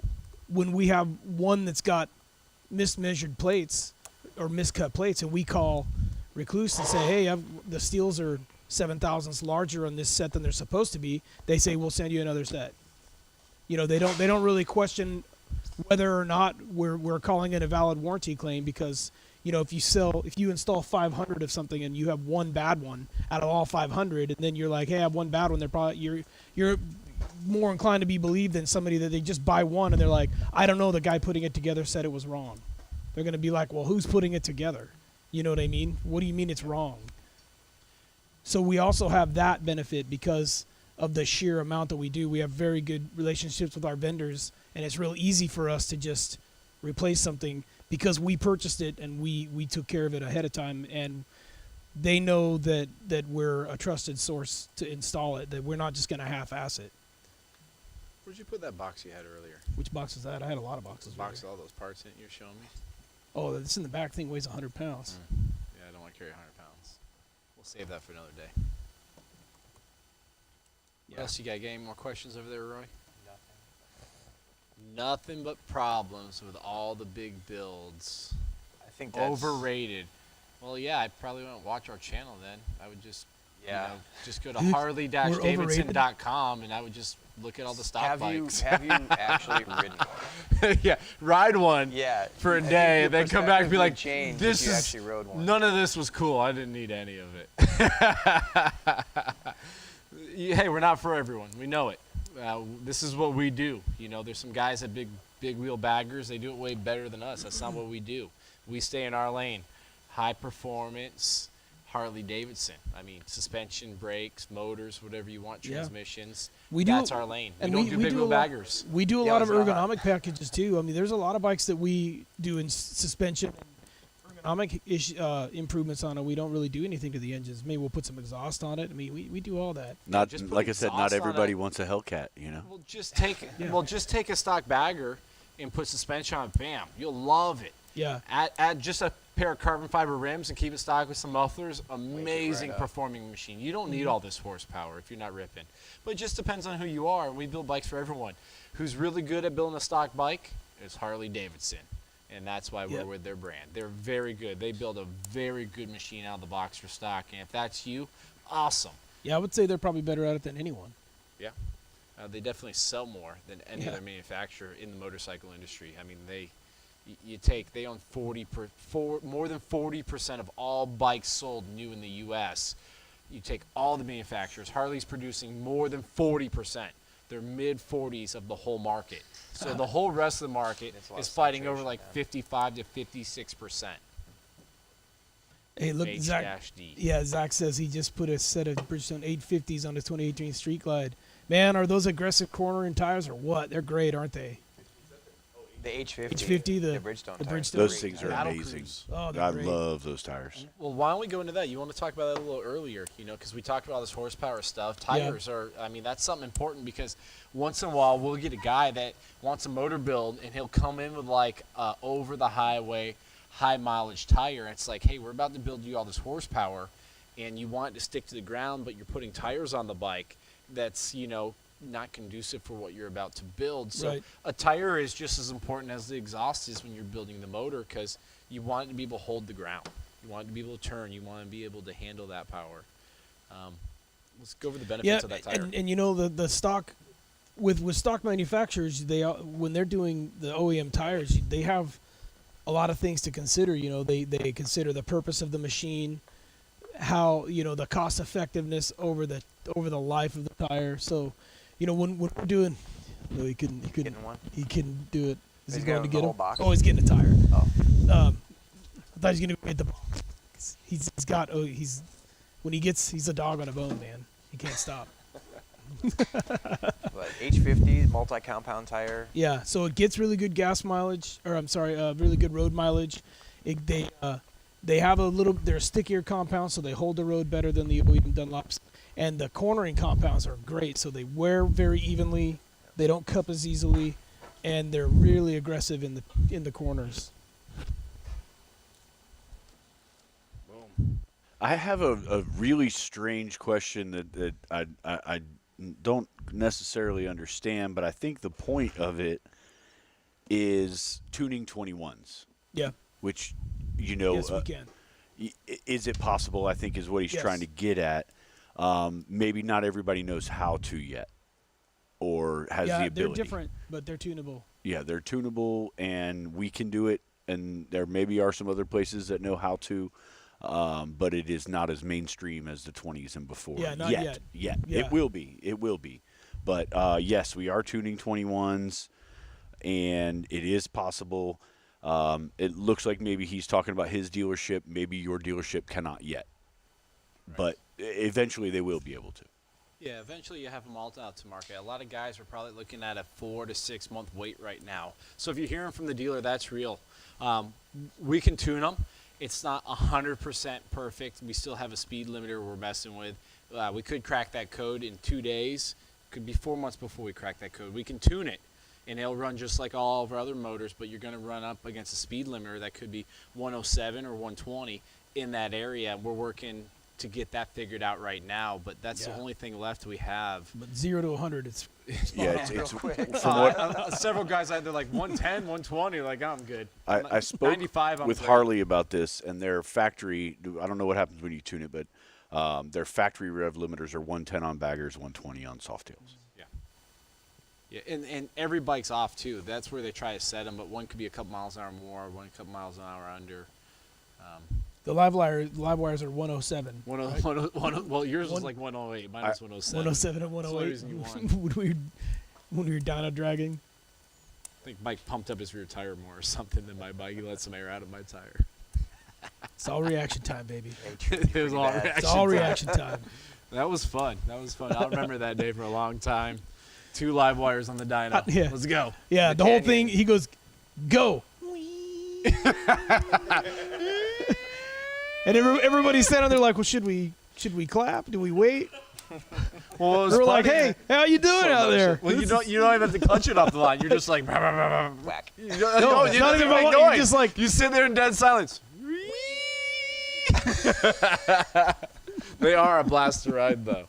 They are super I want that as cool. like a ringtone on my phone. hey, I'll tell you. you forgot. Did you just bring the tires over for pictures, or I thought you were going to talk about it, but you know. I thought we did talk about it while you were getting them. That's what it looks like. There is the Battle Cruise. I think the biggest- Cool I see tire. your message. Yes, we will get together. We'll put you on the 135. I think the biggest benefit of those tires is the handling. Yeah, the handling. I think, Cornering. hooking up and whatnot may not be the hugest benefit of that tire as much as the handling. Well, this is where I would put it, and the customers give me the best feedback. We have these tires doing well over 15,000 miles on a bagger. Mm-hmm. Well over 15,000 miles. So not only it's a really good look, the handling characteristic you're talking about, the longevity of the tire, it's sticky. I run this on my Dyna, and I'm able to pull up into a wheelie a lot easier than the factory Dunlop that was on it. So now we know it's stickier too right in the middle when you're actually going to grab on it, and how they dive into the corner. I mean, those are all great benefits of the that first tire. thing everybody comments on that tire as soon as they get on a set is just how eager they are to just tip into the corner and maintain angle. And it's the only complaint that we've ever had is people don't. Some people that aren't real big cornering guys, they go to get on an on ramp, which is probably the steepest corner that they'll take, and the bike will dive into the on ramp, and it actually makes them nervous. So because when it tries to dive in because it's got a real aggressive profile, you want to speed out of it. So if you're afraid to throttle out of it, it's going to try. It feels like it's trying to tip you over, and some people don't like the way that it handles that way. So if you're mainly a straight line type person, it might not be the tire for you. And we've traded a couple of them back out for OEM tires because we've had people that are like, man, I don't like the way it corners. It scares me. We're like, okay, hey, that's what we love about it. How'd you get her in Miss there? Tracy. Someone get him another beer. Like, I deal with you grumpy. Give him a tire. Just looks at me like, why'd you get this? Why'd you walk all the way over there? Carl, you're in a rough, Throw it on the ground. rough Get it out of there. situation. Look at that one, dude. That's a rough choice. Where? Man. Huh? I'm conflicted. Which one's that? I don't see it. Carl? Yeah, I'm conflicted. Don't read. So The other part of this question that I would like to That's the touch on. best comment I've ever seen. Up to you, big man. You can try both at the same time, you know. Yeah, if she's down. leave it on, man. It's all good. We can't see you, but you can see us. Talk more horsepower. For I me. don't Talk more know. horsepower for me. Just if you do that, don't tell us. I don't want to know you were watching me at the same time. tell me how much horsepower it's gonna make. So the other part of this question that I'm reading in, the guy kind of mentioned, is that the auto tuners that they provide right now don't work with 21Zs either.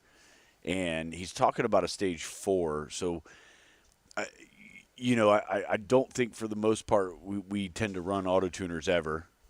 And maybe mention that, why and what we're doing, why maybe if you're doing something like a stage 4 on a modern bike, why you wouldn't necessarily want to do an auto tuner. Well, we have a dyno. Yeah. Dynos are helpful. That was very helpful. No, you've covered it before, though, the advantages of being on or off auto tune and the different strategies and all that, right? Well, the auto tune is great, especially if you can't dyno tune. Right. If you don't have a way to get a precision tune, the auto tune is going to be your next best choice. If you do have an auto tune platform, when you're on the dyno, you can see how the auto tune is going to always be chasing the AFR to try to make a correction. So especially when you're doing partial and full pulls, you're always going to be behind. The auto tune is always going to be trying to make a correction behind where you're currently at in your RPM. So you'll never really get the best kind of a power pull out of it. It's great for just cruising around because when you're going 75 miles an hour and you hit 2,800 or 3,000 RPMs or whatever in 6th gear and hit cruise control, when the wideband O2 sensors pick up whatever your AFR is, they'll make the correction so that it'll go to whatever you set it as. So if you set it at 14.2 or 14.4, or you want it to be 14.6 or 14.7, they'll do that. But as soon as you go to pass a car and you speed past that spot, the wideband is then going to try to read. And as you're going up the curve, the wideband is right here trying to catch you. Right. So when you're at 3,000 RPMs, and then you go from 3,000 to 3,500, it's at 3,000 when you're at 3,500, and then it's at 3,500 when you're at 4,000. So you're already past the point, just because you don't dwell in any one section long enough. So that's a downside to the auto tune. If you dyno tune the bike, you're not really going to need one because you're going to be so close to what your target is. You are always kind of in a corrected state.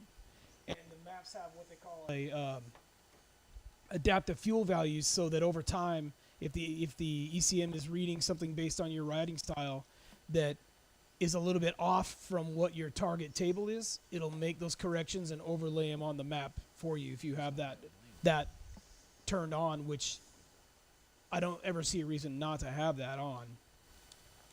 So those are the biggest two differences. And then you have systems like Thundermax they only run in the auto tune. We still make significant power gains and runability gains when we dyno tune those systems. Got a lot of comments coming through. Good job, Mike. Thank you.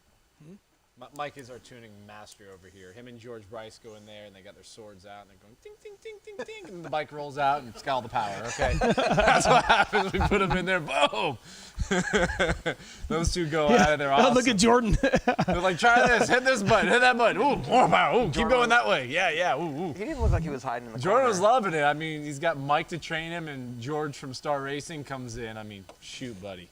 You're gonna be set. So, that's Blaine Heath. Biff, What's up, howdy buddy? boys. Ohio Blaine here. Cousin Charlie is calling you. Thanks, man. Have him call Aaron or Nick. Hit Either me one up. of them. If Aaron's busy, try to get to Nick. We're going to be busy. We do get a lot of calls, so sometimes we are backed up. You can also shoot us an email to horsepower@moonshineharley.com. I'll grab it. I'll try to call you guys back as well. That goes right to me and Mike. A couple, the FXLRS guy, AZ. Everyone's taking the leading edge kits. We do our kits. They do their kits. We don't really talk about anyone else's stuff unless we're Yeah, we're installing here. it Hold on. because we just don't have that much experience with it. All right, I got a caller on the line here, guys. Go ahead. Hey, it's Ashley. How are you, sir? Roz. So, hey, it's Ashley. How are you, sir? Hey, so what I'd like to know is, Yes. I understand there's That's a not lot of something everyone likes. tire New bike, you got factory manufacturers and warranty, such. warranty in it. But what I'd like to know is Unless he starts talking how about you it, feel continue. about Michelin Yeah. tires. No? Can you? All right, I'm sorry. I don't. Your speaker's off. There's no lights on your big speaker. Yeah, the disco. Usually there's like disco the lights. disco's dead. Oh, whoa! Oh. Hey now. Too loud. Way too loud. Did you get excited That's there? better. I can feel the buzz. All right, let's try it again. Ashley, you there? Hey, sorry, you okay? Yeah, we're back. Yeah, We're good we're now. good. It was Roy's fault. He's too tall for Okay, regular so what I'd like chairs. to know is, I've heard a lot about the other tire manufacturers and such. I've had 7 BMWs and I've had Michelins on most, if not all, Battle Axe on some. How you feel about Michelin radials on the Harleys, Street Glides, CVO Street Glides? What do you think the handling characteristics would be? They just as came opposed out to with your their other- Pilot 3, right, for the bagger. The Pilot 4, I think it is, actually. Yeah, so that tire in the street bike world was one of the best performing tires you could put on a street bike. So that is going to be real comparable to the Bridgestone that we're talking about. Every tire's a little different. I don't know if it's going to get the longevity that the Bridgestone's getting, because those tires were really sticky tires when we ran them on all the street bikes, and that was the go-to. But it's possibly going to wear out a little faster. We don't have as much testing on that tire as we do this one, but Michelin makes a very good tire, and the pilots that they produce are top-notch. I just don't know if they're going to have the mileage we're getting out of ours. And I know they make. Yeah, the when I called Commander them, there was an 3s. issue with manufacturing issues in stability. There was a vibration issue with the tire. I had one on order for 4 months, and I finally called Michelin, and there was a vibration issue in the rear tire. Front tire was available, but the rear was not. They haven't been into the larger bike game as long as everyone else. They're getting into it because they see the potential of the market. But Yeah, no, I think. Well, Michelin makes the Commander 3s, don't they? Isn't that a Michelin tire? I think it is. it is. And those are. I mean, they're good for long haul touring, but they're not very aggressive for performance riding. They're a real hard compound tire. If we had to pick over that or the Battle Cruise, we're going to choose the Battle Cruise because we have so much positive feedback on that tire. We're getting the mileage out of it. We're not having stability issues. When we're balancing those tires, minimal weight is going on the rim, so they're done well at the factory. It's our go-to. We really, really like that tire. So we are pushing it hard because we have such positive feedback. When we find something that's really good, Yeah. we just stick with it until we have problems. Now, if we get with a company or a product and we have a problem, another problem, we see another one, we're done. We're done. We pulled the plug just because we wouldn't run it on our bike, so we're not going to recommend it for That's your what I was bike. just going to say, Right. too. Look what the guys around here are riding on our bikes. Yeah, and we all have those tires on our bikes, so Yeah, that's what we do. I put over 10,000 on my sporty rear tire by Bridgestone, and I ride, that thing really hard. So that tire held up really well. In fact, I'm pretty sure I got more mileage out of it than I did my Elite 4s. And you're so easy on it. Well, plus, Yeah. you're Ginzilla on a Sportster. I mean, I'm surprised it lasts over 1,000 miles. I mean, Godzilla riding around on a Sportster out there. Jesus. Yeah. I'm surprised it didn't blow. He Holy has to have cow. ape hanger so his knees will clear. You've never seen something like that until you see Ginzilla on his bike pulling out of here. Everyone just starts clearing the parking lot. They're like, what is that? They're like, is that guy on a chair? Pop, pop, pop, pop, pop, pop, pop, pop, pop, pop. What's wrong with his motorcycle? That's as far as it'll rev. It's a thong with wheels. Man, only if you guys saw our whole crew leave the shop at night, you'd be like, oh my God, what is wrong with all those guys? Nick's doing a wheelie, Godzilla on a Sportster. You got a bike with no tank on it running down the road. I don't know what's going on with these Well, guys. we were talking to D'Lo yesterday or the day before, and he came in. He's a stunt rider and a wheelie guy that is Cool dude. came in and talked to us about possibly doing a motor build on his early year Dyna, and he said that he was hanging out at another shop, and they were kind of giving him T-shirts and whatever, and they're close to his house, and he said they have a big party going on, and they want me to go, but you know, they won't let me like do burnouts or wheelies or anything because they don't want to mark up their parking lot. And I said, well, have you seen our parking lot? And he's like, why do you think I'm standing here talking to you? And I was like, well, you're not going to, I mean, what do you think we have blacktop for? It's not so it looks pretty. Well, I don't know. You can't let Nick do it because Nick puts like divots in the blacktop we had to fix. You know, he dug like 2 inches down. I was like, oh man, now we gotta fix it. Jesus, calm down, okay? He gets excited, man. Oh, we have fun. We do have fun. Customers like, I want to see my bike do a burnout. Nick is like jumping over the counter. I'll do it. Like he's Rambo, just pushing Grandma out of the way. Goes to the door and the bike's I know. He's burnout. like, The customer's just videotaping. He's like, I didn't know my bike can do a burnout. Wow, holy shit. I think he was like, I'm not taking delivery unless I see it do a burnout. And he's like, all right. Oh man, he had like 145 horsepower bike. I'm like, how are you not doing burnouts? And he was in it shorts it that does it day. when you like shift into and he was neutral wearing shorts. every day. I know. He's a maniac.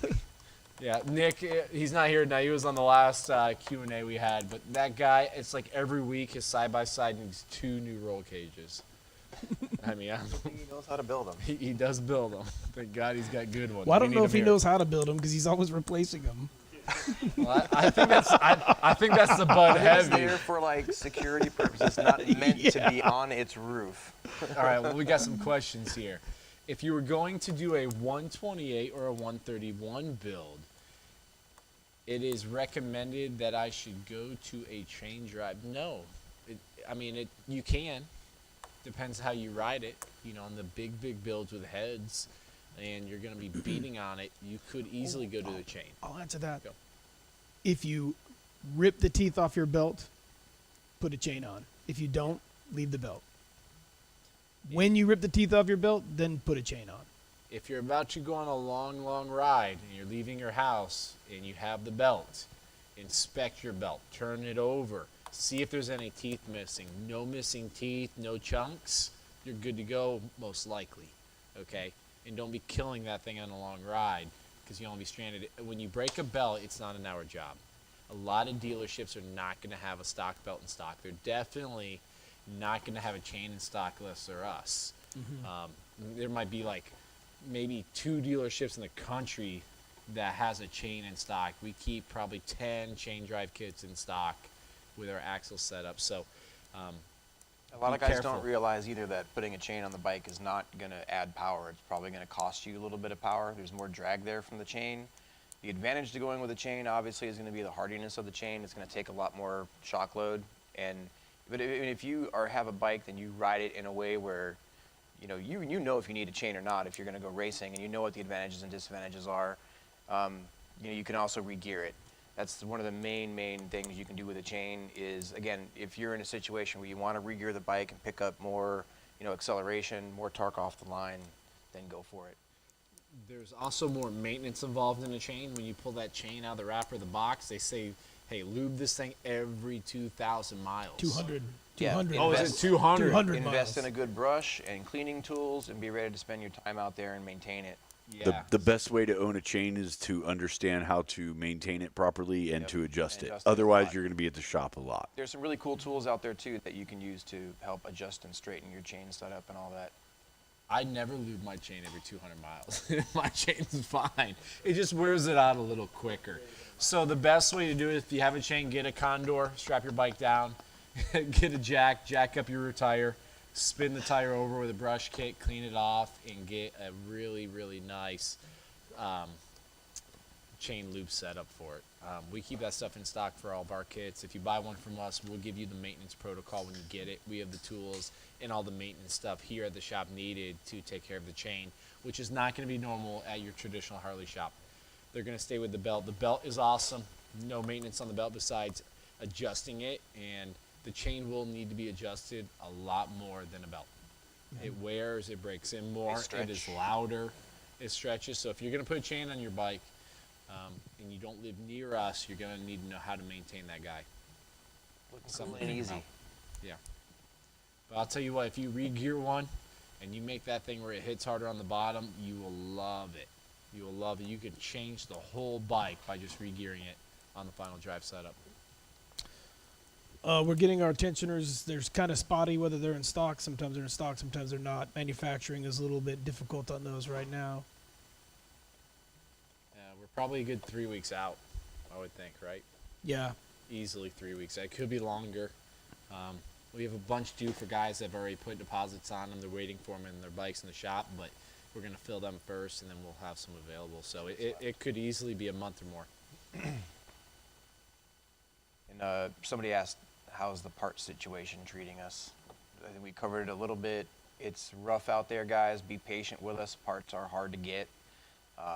We're making every effort we can to buy parts and stock what we need to keep, providing the service that we provide here. But yeah, stuff that used to be commonplace is even becoming difficult to get. Like Mike said earlier, even some of the most like inane little dumb parts, but that are like crucial. I mean, you got to have them to put these assemblies together. Just can't get them. So a whole job will be stopped on one little the bearing that goes in the basket, for example. It's crazy. Couldn't get them. Hey, Smoke, we see ya. We're here. Emerald City Baggers. Wait for the belt to break. Boom. That's it. Aaron nailed it. Shane, do you have your tensioners? No, we answered that. We do not. Anita, how is the Harley part situation treating you guys? We answered that. Ashley, Shane, thanks, Mike. Change ride bikes. Power duels from Vance and Hines. I wouldn't run the power duels from Vance and Hines. I don't see how you'd save money by running the power duels over a decatted stock exhaust. If I was to do something like that, I would probably get a hold of Full Sack because they have redesigned. They decat the stock exhaust and they kind of make the chamber smaller so that it still has good performance. That's probably a great budget exhaust system to go to, is to get a hold of those guys. Smoke, we make a tensioner out of unobtainium, and right now it's unobtainium, so we don't have any, but when they are obtainium, call us, we'll get you one. It's a hydraulic tensioner, and it's able to take care of that chain and decompress when it needs to and reset itself, unlike the Harley one. It keeps a lot of tension on that chain at all times. Very, very nice, clean, smooth setup. It will shift better, the bike will run better. We're a good month out. Call us. They're not expensive. They're $150. $149.99, I think they are, plus a little bit of shipping to you guys. We'll get them, but we got to get stocked up. We got like 200 of those bad boys on order right now. Yeah. And we're waiting. We're waiting. It's California's fault. All right.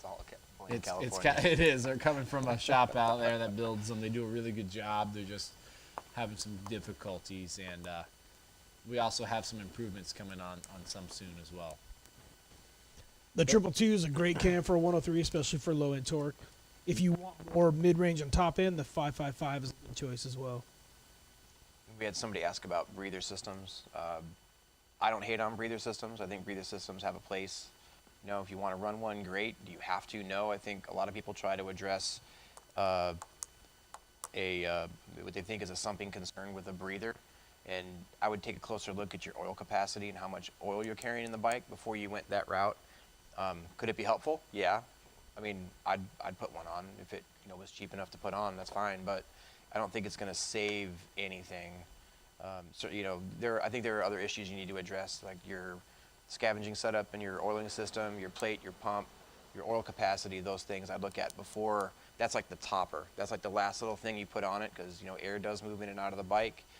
If you can make it easier for it to do that and put a filter on it and keep it nice and clean coming in and out of the bike, great. Randy, you put our phone number on the screen? Smoke is using his computer, but he can't Google Moonshine Harley. George Mercado, hey, I'm from California. California's great. Got great air out there. It's nice. It's always dry. Dry brown. Alex wants to know how our Pro Stock header mounts to the crossover for the left pipe under the bike. There's a bracket that mounts to the oil pan. Boom, there it is. Yeah. And it's a full-size cross under as well, as is the full sack, which is nice. Your stock pipe is smashed down. It's a nice full-size cross under on both of those systems. It's round. On fire. Who's on fire? Mike on fire? What's up, George? Oh, he's saying California's on fire. Okay, yeah, California's on fire. That stuff happens. It's too dry. Just pee in your yard. You'll be all right.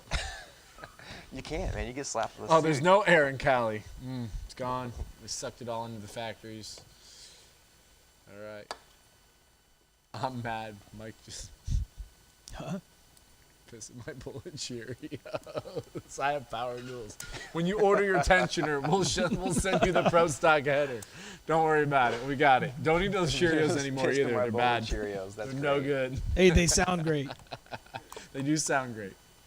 They sound really good. What's up, guys? What's up, George? Right here? Yeah. Good. Boom. We love it. The Battle Cruise, well, I suppose any tire is bidirectional because if you're going to mount a rear tire on the front, you just mount it backwards. But they don't necessarily make a fat Battle Cruise for the front tires. The one thing about running one of the rear Battle Cruise on your front tires, you'll probably never have to change it. Well, if I was running a fat tire bike, I would run the Night Dragons. They're designed for that setup. They own that market. That tire has been tested for front. The Battle Cruise isn't tested as a front tire. We would not recommend it.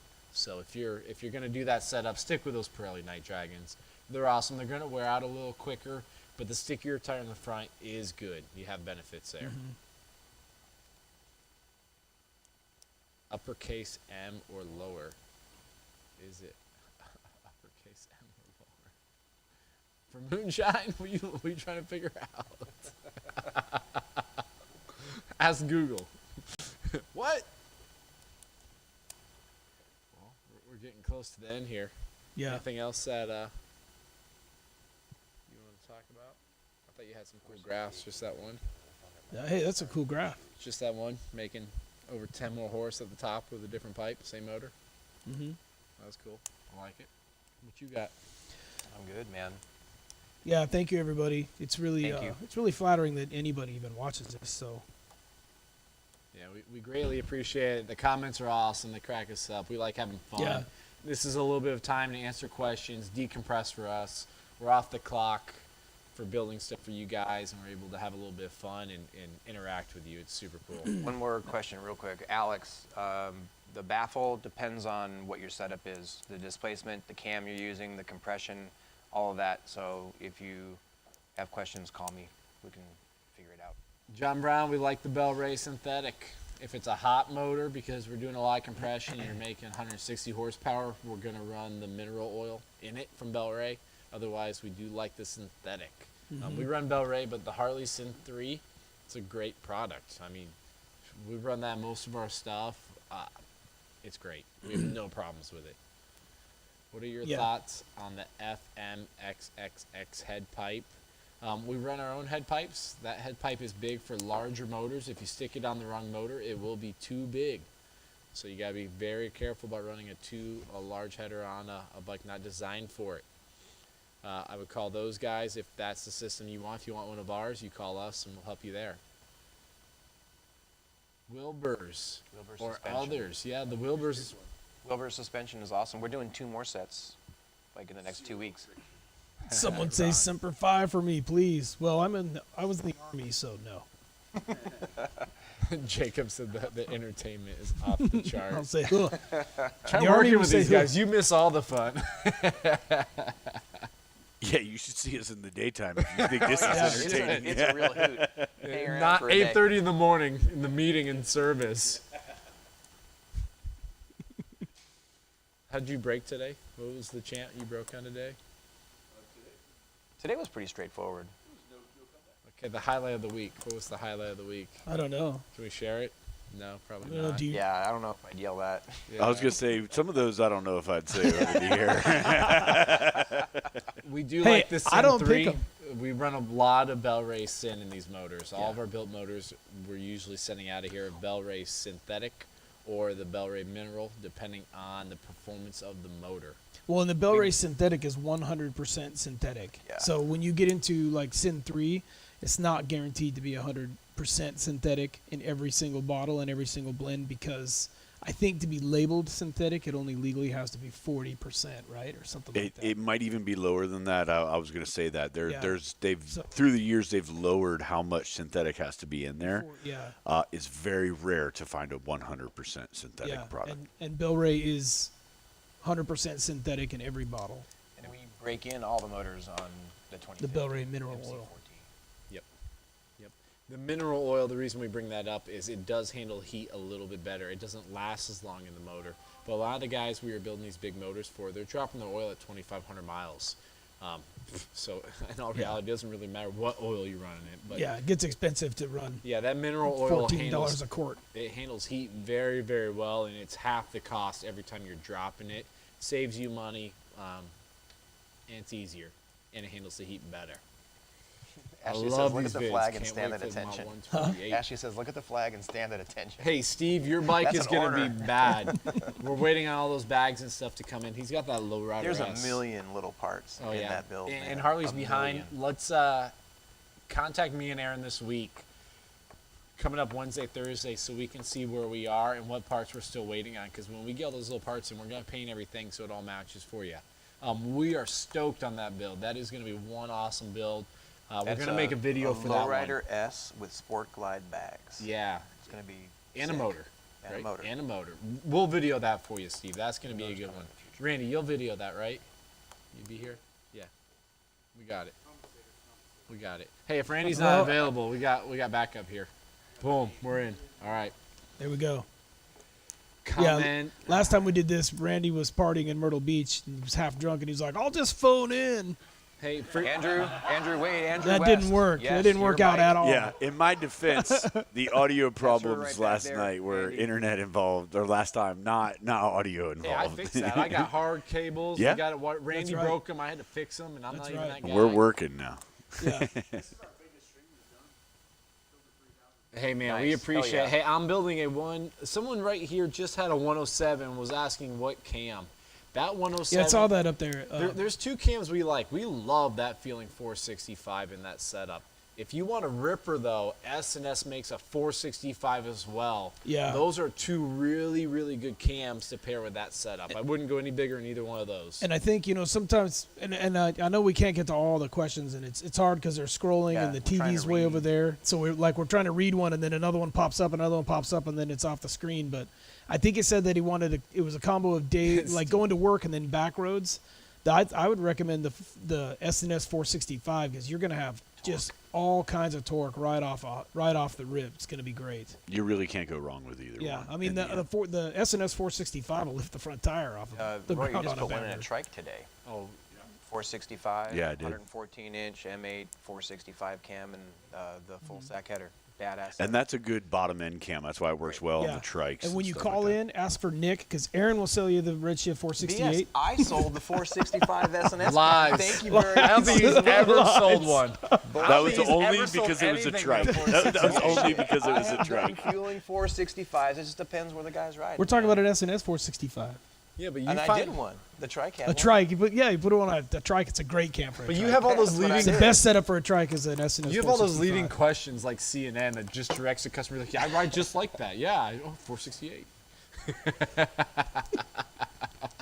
Yeah, just don't. He's I'm a fuck ignoring you it. guys, man. he's gonna run his BMW into my Duramax tonight. Just I'm bringing it. We're gonna get done. He's gonna go over to his desk and stack Hey, his what- papers. what And go, I happened put to in your windshield? 465s all the Dude, time. What happened to your windshield? In my We drive gotta- into work, man. Yeah, I we got gotta hit- start talking I got about hit this with a beamer. stone about not even a stone, a rock about that big that bounced right off a truck as I came by the quarry. Did someone throw it at you? No, well the truck threw it at Thank me. you, Sam Mooney. Mooney. Mooney, what's up, buddy? What's wrong with the Redshift 468 on the 107? Man, it depends on what rider you are. You have a little less cubic inch. The 465 will just be a little bit better. If you had a 128, we would tell you the 468. I think. No, a 114. I'm sorry, a 114. I agree. I'm sorry, And I 114. don't disagree with that. Most of the 107s that I do, despite what Mike says, are fueling 465s. Most of them. Unless the Look, guy- even Jordan's like he's so 99.9%. Jordan's like I put a lot of those in. I think they give him a kickback. I Like think he Mr. gets Redshift. he gets like a debit card every time he sells one from them. He sells so many 465s that when they're building them and they're like, yeah, it's a 107 or a You didn't see 114 his- and I'm like, well, whose work order is it? Well, it's a 468, so it's Aaron's. There's an outline of his head on the backside of the box if you haven't noticed. I did get a nice hey, card from Dan at Christmas time. I bet you did. You probably sell more 468s than every other shop combined. Hey, and there's the 468's a great cam, but for what that guy was particularly saying, the 465 S&S is going to give you more low-end torque. The 468 is a great all-around cam. It's got good bottom end, good mid-range, good top. Yep. The Fueling 465 on a 107 will give you a little bit more mid-range and top end, and the S&S 465 gives you more bottom and mid-range and a little bit less on the top. But for country roads and just commuting to work and passing power, the S&S 465 I think would knock them all out of the chair. That cam installed on a bike tuned right at the right exhaust. You just cruise into the parking lot, you just go, crap. It just goes, boop, front tire. You're going to downshift a little bit. It's crazy, man. I mean, with the 468, you're probably going to downshift more to get into your power when you want to get it. 465 is going to give you that roll-on power when you're on the highway. When you just want to go. That cam's awesome. The Sounds of Power video, that road glide that I was on with a Recluse clutch in it, yanked the tire on a 1-2 shift. I was shocked. Now, if you're on a you're on a 114 or 117 and you're up in those RPMs, Star Racing makes that 30-30. The 30-30. And it's a 485 lift, a little bit more, but just keep in mind that doesn't have the same bottom. But if you're in the RPMs, that thing's a beast for a cam. And if you're going to pair it with a little bit bigger motor later down the road, that would be the perfect setup to go with, anticipating the larger build later too. A couple of those other cams do very well. I hope Dan is working on our 580 because he's had those numbers. He got them from me the other day, so hopefully we get that soon. Yeah. And then maybe Aaron will start selling that one. Not just about the redshift, man. Super Soccer Mom. It says Steve. Samsonite. Was way up. Says, do we ever build a 124 or 128 in a trike?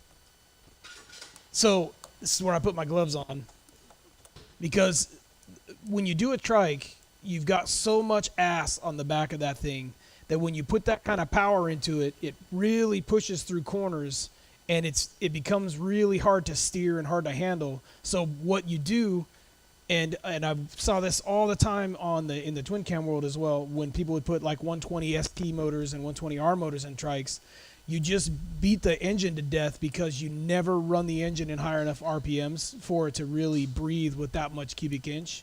So you constantly run them between 2,000 and 2,500 RPMs, and it just beats those big displacement bottom ends to death. So with a trike, what I like to do is do, like with an M8 trike, a 465 S&S with a great head pipe, and it will wake it up so that it's quick. It has great top end, it has passing power. You can go 80 miles an hour, 90 miles an hour with no effort, and it doesn't put so much power onto the bike that it pushes you straight through all your corners and causes well, I can't really give it too much gas, otherwise I can't control the bike syndrome that almost every trike I've ever seen with large motors, you're rebuilding the engines every 3,000 or 4,000 miles because they just beat them to death at low RPMs. I've also, they don't make the big motor kits for the trikes from Harley, like the 131s and things like that. That's they don't have fitment. And one of the reasons that I was told from them, and I don't know if it's 100% true, but they have airflow issues because of the fenders on the side, the way the air flows through the motor, that the bigger motors don't get as much airflow. Therefore, they don't like to put them in there. Now, I have seen many in there. It's probably because of you just lug the hell out of it all the time. So that creates a tremendous amount of heat and strain inside the engine. Your line is busy. Okay, a couple questions I want to go over. Lowrider AZ, what comes standard with your 135 kits?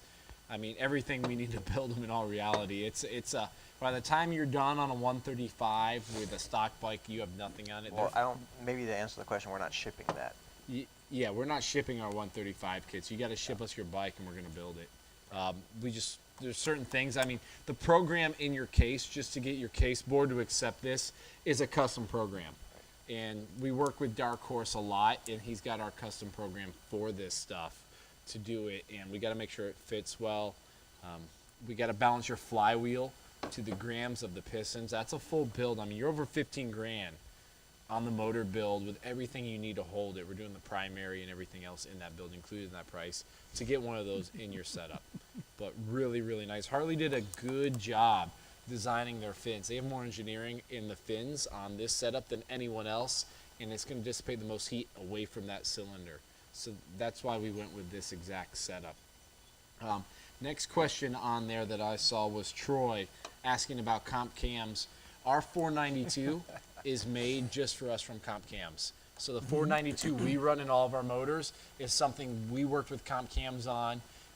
We tested them back to back to back. They sent us tool steel cams so they can grind them several times.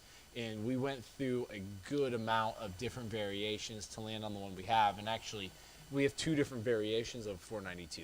Yeah. We have 492, it makes a little bit more horsepower, and we have 492, it makes a little bit more torque. So we kind of pair one with the 124, and we pair the other one with the 128.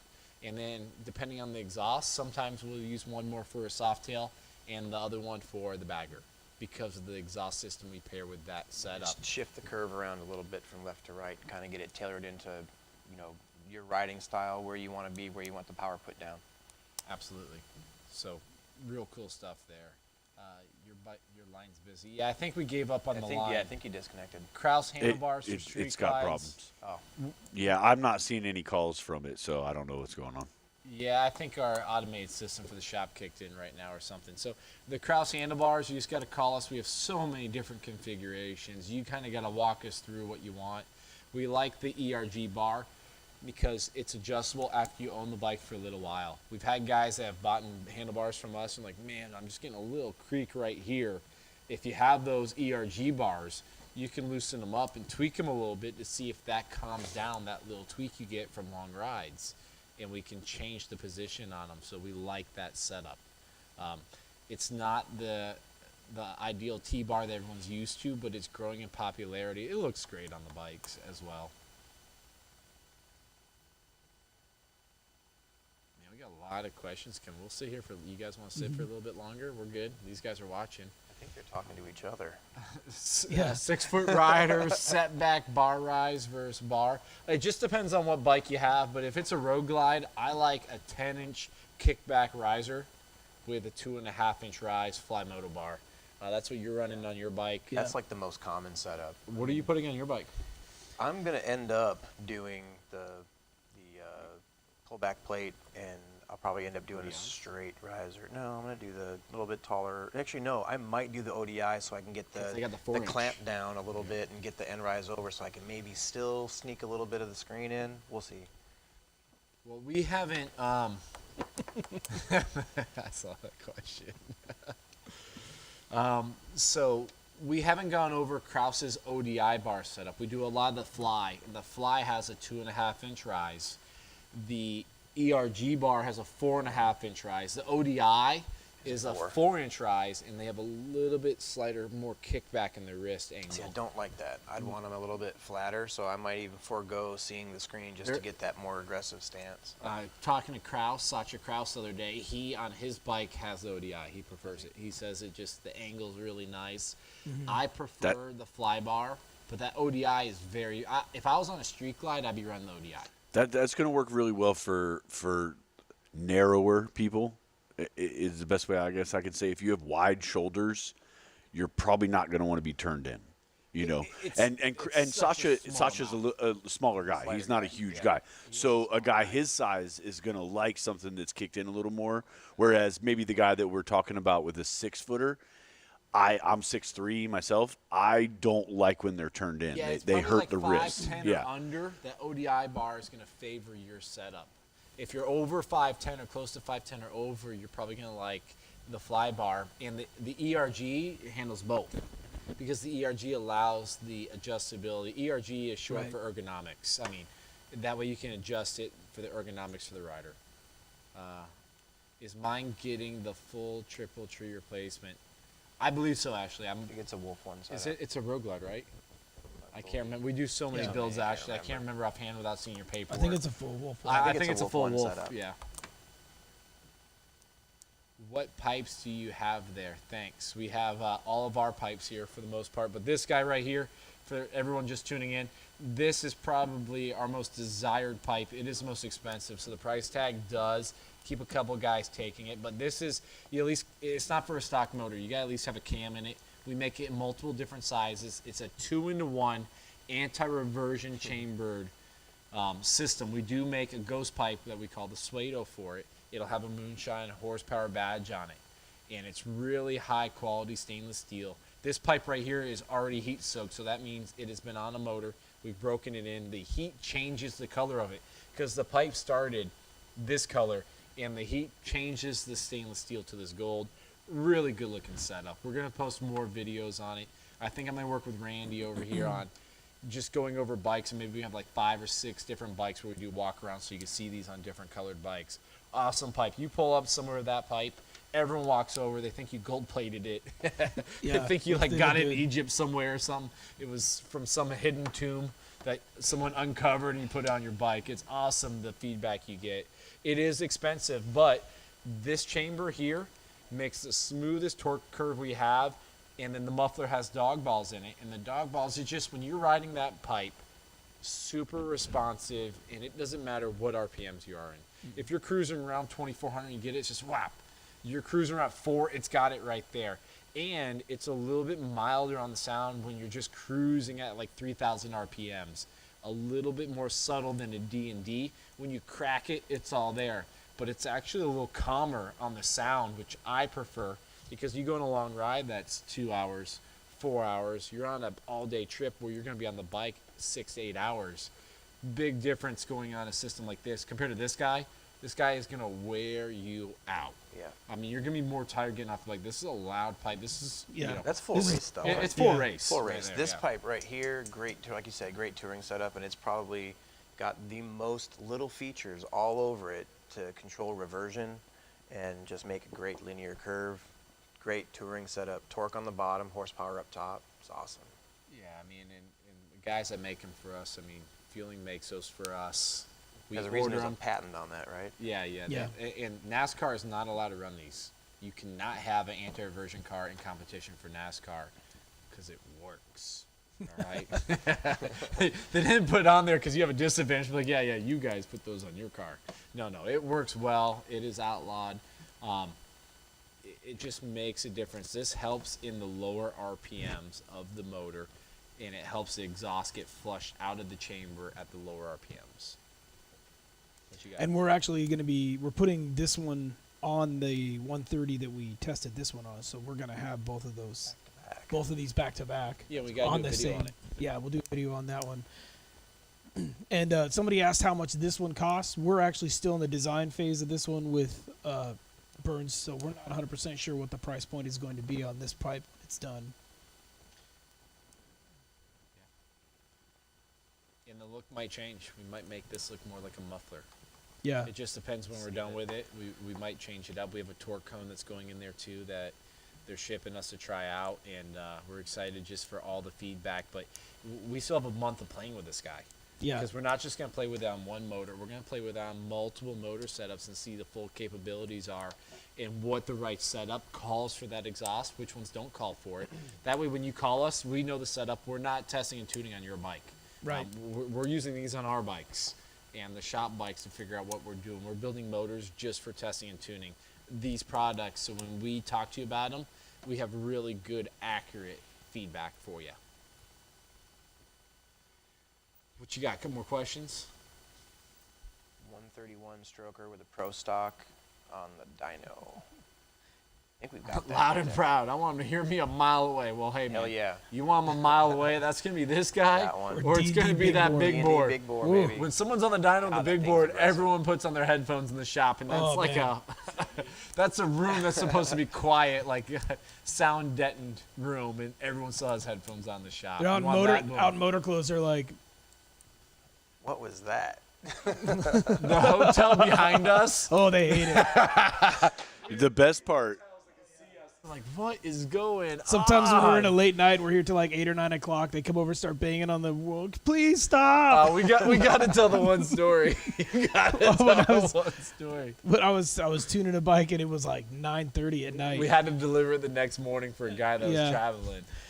And you know, we have a vent in the wall, and so it's pulling air in, and I'm running it, and I just get done with the pull, and I've got the headlight on, and I just see like these eyes in the vents, and he had it, and you know, there's a huge fan right there, and so I just see his eyes, and I'm like, looking over there, like, what the hell is going on? And I shut the bike off, and he's like, can you turn it down? I work at the hotel, and the guests are complaining, and I was like, no. I gotta finish this. So I said, well, how about I wrap it up here in about 15 minutes and we come back in the morning? And he goes, okay, that's fine. So we quit so that they could get some sleep, and then we woke him up at like 6:30 in the morning. So everyone had a 6:30 wake-up call, whether they liked it or not. Then they came over the next morning, and they're like, it's too early for you to start that. And I said, I think I'm within noise ordinance now.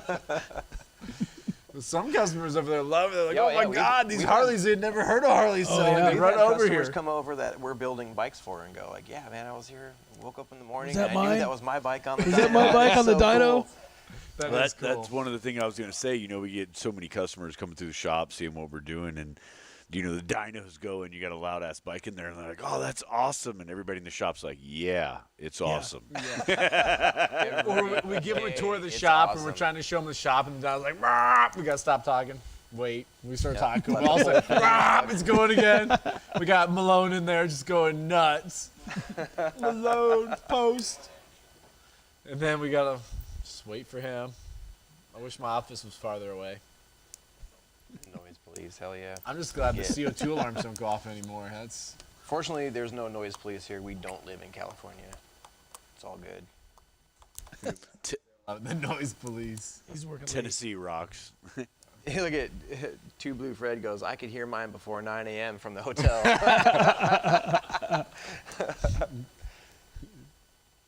Can you dual tune economy versus power with power vision? Well, if it's you're kind of going to get both of that anyway. When the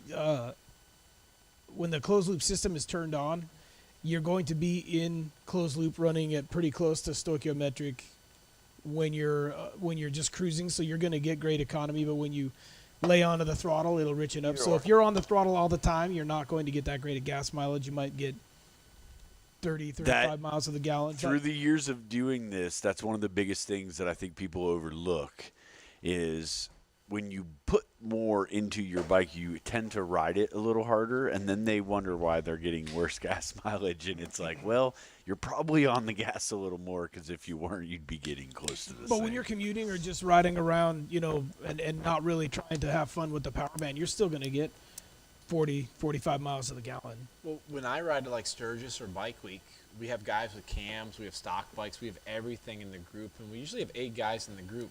And I'll be running a 135, 145 horsepower bike in large cubic inch, well over 120. And when we're on the highway, sometimes we'll pull off in 2 hours. I'll take less gas than someone else that has no motor. Sometimes we'll pull off the highway, I'll take a little bit more. Nothing crazy. I mean, we're talking like 0.3, 0.2, and it depends on the mileage, because some of the mileages we're running, my bike is getting better gas mileage than their bike's working harder to maintain that mileage. I feel like sometimes when we're running like between 75 and 85, that's a nice sweet spot for a bike with a little built motor. It's just easy, especially if you have a heavier flywheel in the bike. You have one of those like Man-O-War flywheels in there that's not lightened, that thing likes that weight. And it just maintains speed real easy. And you pull over and it surprises a lot of guys. It is definitely in-town riding, goosing it, that is eating up your mileage. Like timing changes in the maps, like set one on kill and set one on cruise, basically. Yeah, no, call me tomorrow, John, and we'll go over it. You know, we don't install crankcase breathers as a rule because you don't really need them if you have the right balance of oil level and ring seal and all that. But, you know, it never hurts. So if you want to run like one of the fueling vented dipsticks or one of the other brands or put in, I know, what is the T-Man that makes the one that you drill into the oil port? case. Yep. You know, whatever. If you want to run one of those, I mean, it never hurts to have more breathing.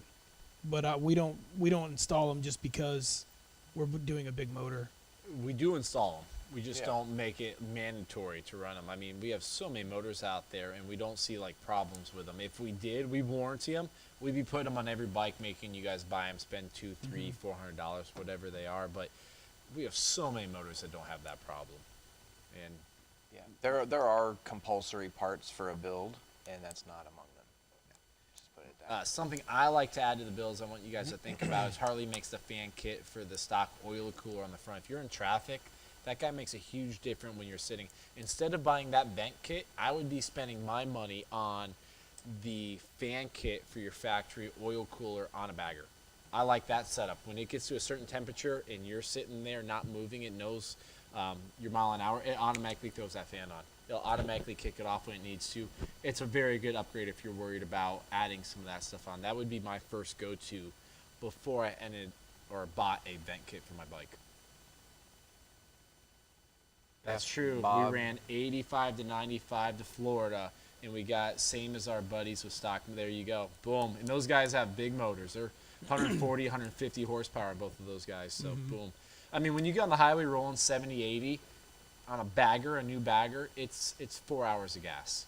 Every hour is a quarter tank. Boop, boop. That's how it works out. Can you Cool. hear it do that? Mine does. Yeah, it talks to me. It's right If you're along right the- off Aaron, though, people are going to throw big rocks at you for some reason. Yeah, that it was looked like bad. Be careful. Oh, Mike shit. Mike comes out and he's I like, think it's the BMW. They're like, get Yeah, out of here, Cali boy. Well, it was Yeah. so crazy because it looked like somebody Where's your just pickup took like truck, a son? Coke can and just smashed your windshield with a Coke can. I was You like, need to damn. be on a Harley or a diesel. Have you seen the smash in his window? I was like, damn, what did you piss somebody off? They hit your windshield with a hammer? What the hell? it's about All right, well, baby. man, I think we're ready to call it.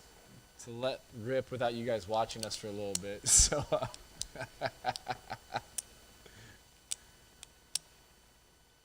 yeah, hit me up Wednesday, Ashley. I'll be recharged. I promise. It's just hard. We've had a hard work day. We finished a work week, and now we just spent 2.5 hours with you guys, which we enjoy. But really relax. Yeah. Come back, have a cold one. Try to There. maybe calm down the wives a little bit. Yeah. Thank you guys. Yeah, our Appreciate families, everyone our watching. families Very love much. these. We love the support, and we'll try to get better and better with these. You guys rock. Yeah. Thanks for watching. Thank you. Thank you. Next time.